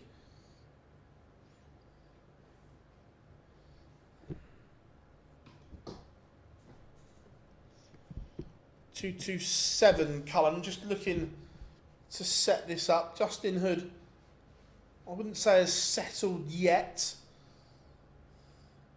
180 for the Rockstar. his second of this match. He looks in the mood. 47 for Cullen, 15 double 16. Missed 2 darts for a 2-0 lead. Has Justin Hood got a ton topper in him? Double 19 to break straight back for Happy Feet. Misses. So Cullen returns for 2-0. Good effort, but it is 2-0 to the Rockstar. Averaging a ton now, Cullen. Of course, it's coming up to the Winter Gardens. Joe always seems to find his best. Heading there. Gets written off by everyone. And he rocks up with a point to prove. And normally proves it. Certainly in round 1.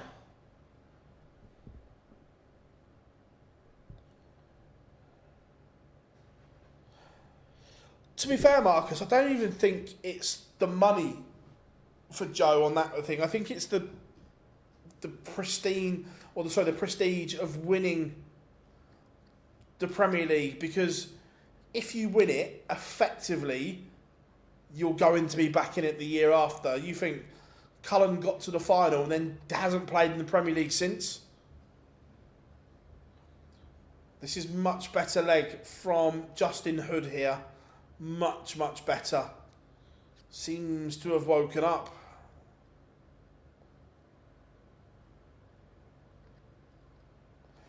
I said that straight away in our WhatsApp chat. Our OD WhatsApp chat. I was like, Peter Wright afternoon session. You always know when you're on the way down, because you start getting those afternoon sessions when you were always prime time, evening session and so on.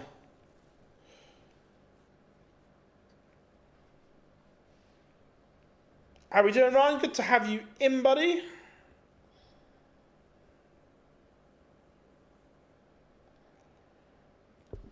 Are Jose and Cullen the only 2 players to lose in the final and never play in the Premier League afterward? Off the top of my head, I would say 100%, James, yeah. I can't remember of too many, or I can't remember any other Premier League finalists not having another go.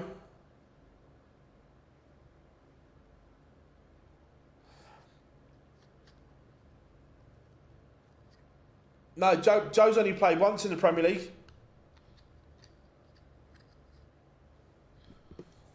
Look, we'll never know this, but I'm still convinced that it was Joe that missed out for Littler.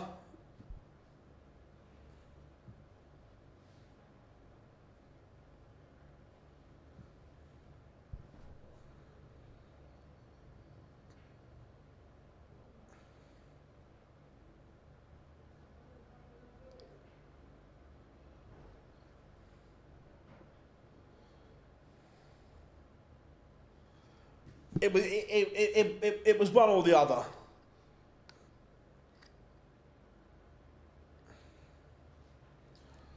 Justin Hood has piled the pressure on. He's upped his average to over 100 now. Oh my. Oh my. We'll say the Rockstar misses double 16 for a huge 152. And Happy Feet has levelled it up. Cullen's average has dropped. Hood's is on the other way.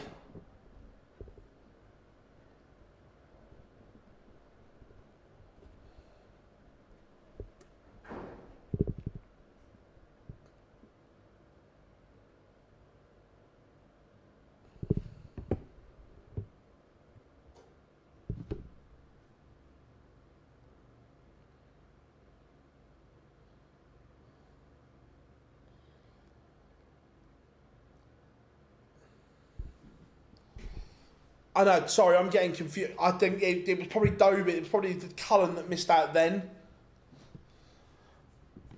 That's why I was quite glad when they got rid of, or they went back to announcing the Premier League before the Masters, because the Masters had effectively become a Premier League playoff.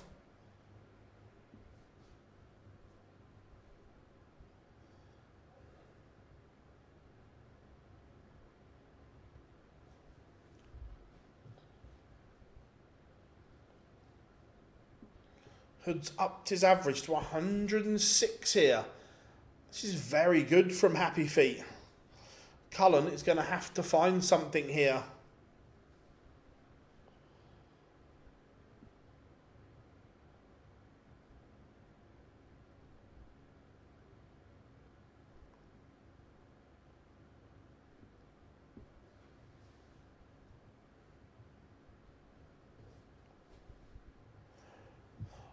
To be fair,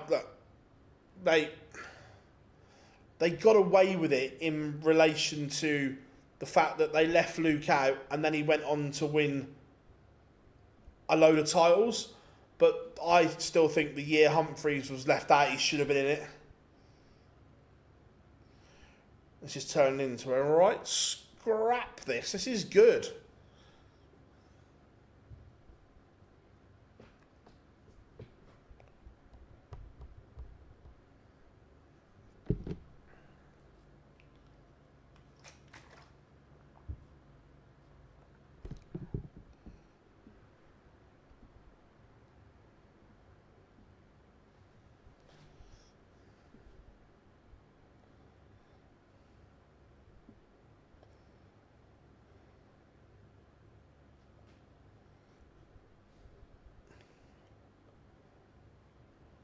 How do you think Merv King would have done?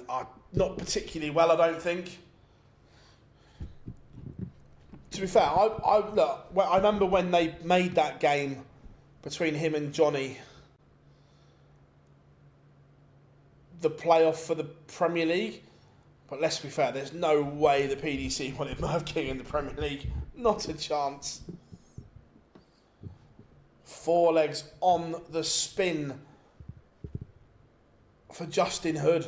He's averaging 105. Joe Cullen's averaging tad under 97. He's not doing a lot wrong. This is all about the brilliance of Justin Hood here tonight.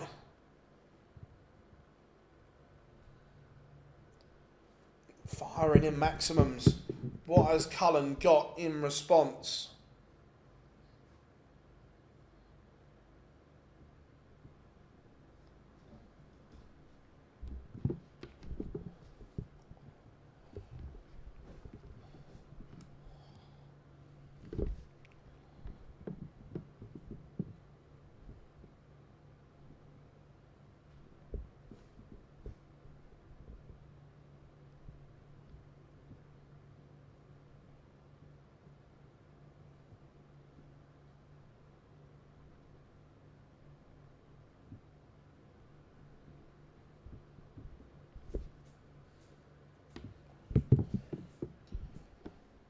This would be something.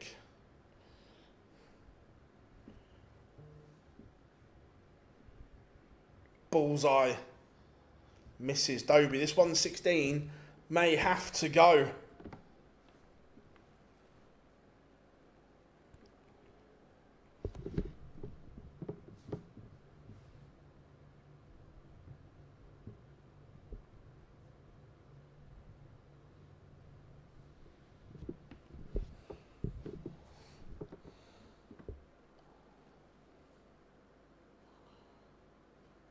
Keeps punishing every mistake.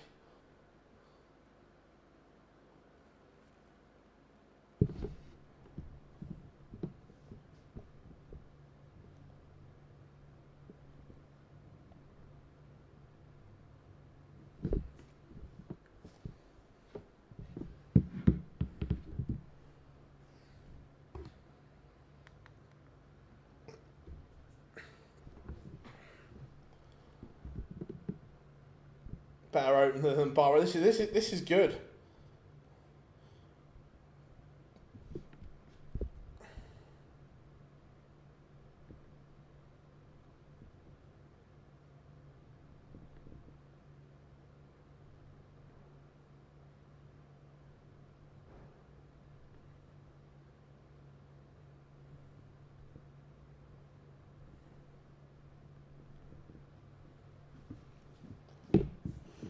Cullen's averaging 99. It was 2-0 up.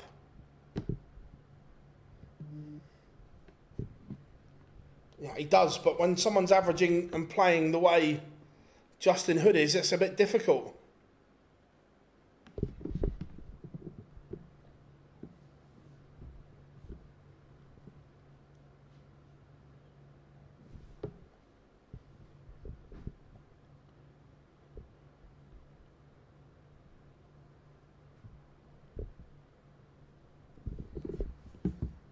Cullen to stop this charge that Justin Hood's been on.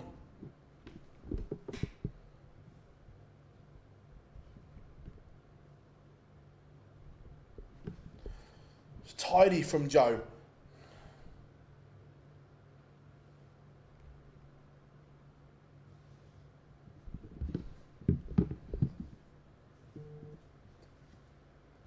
But Hood just keeps hitting trebles.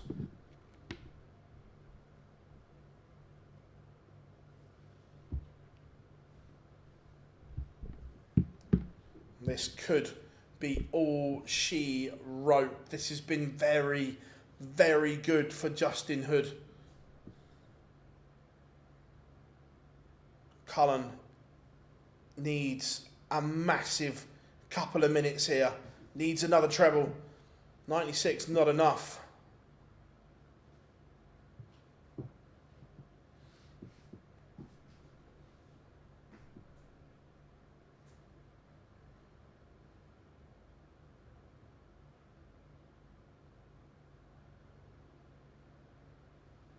That only gets Joe back in the leg.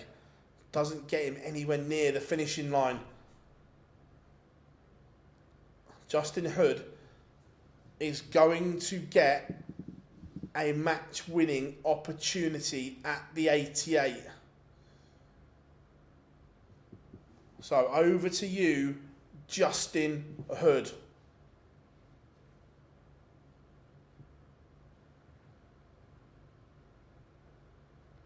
Oh my, he's got a bit twitchy. Lifeline for Cullen. Treble 19, tops.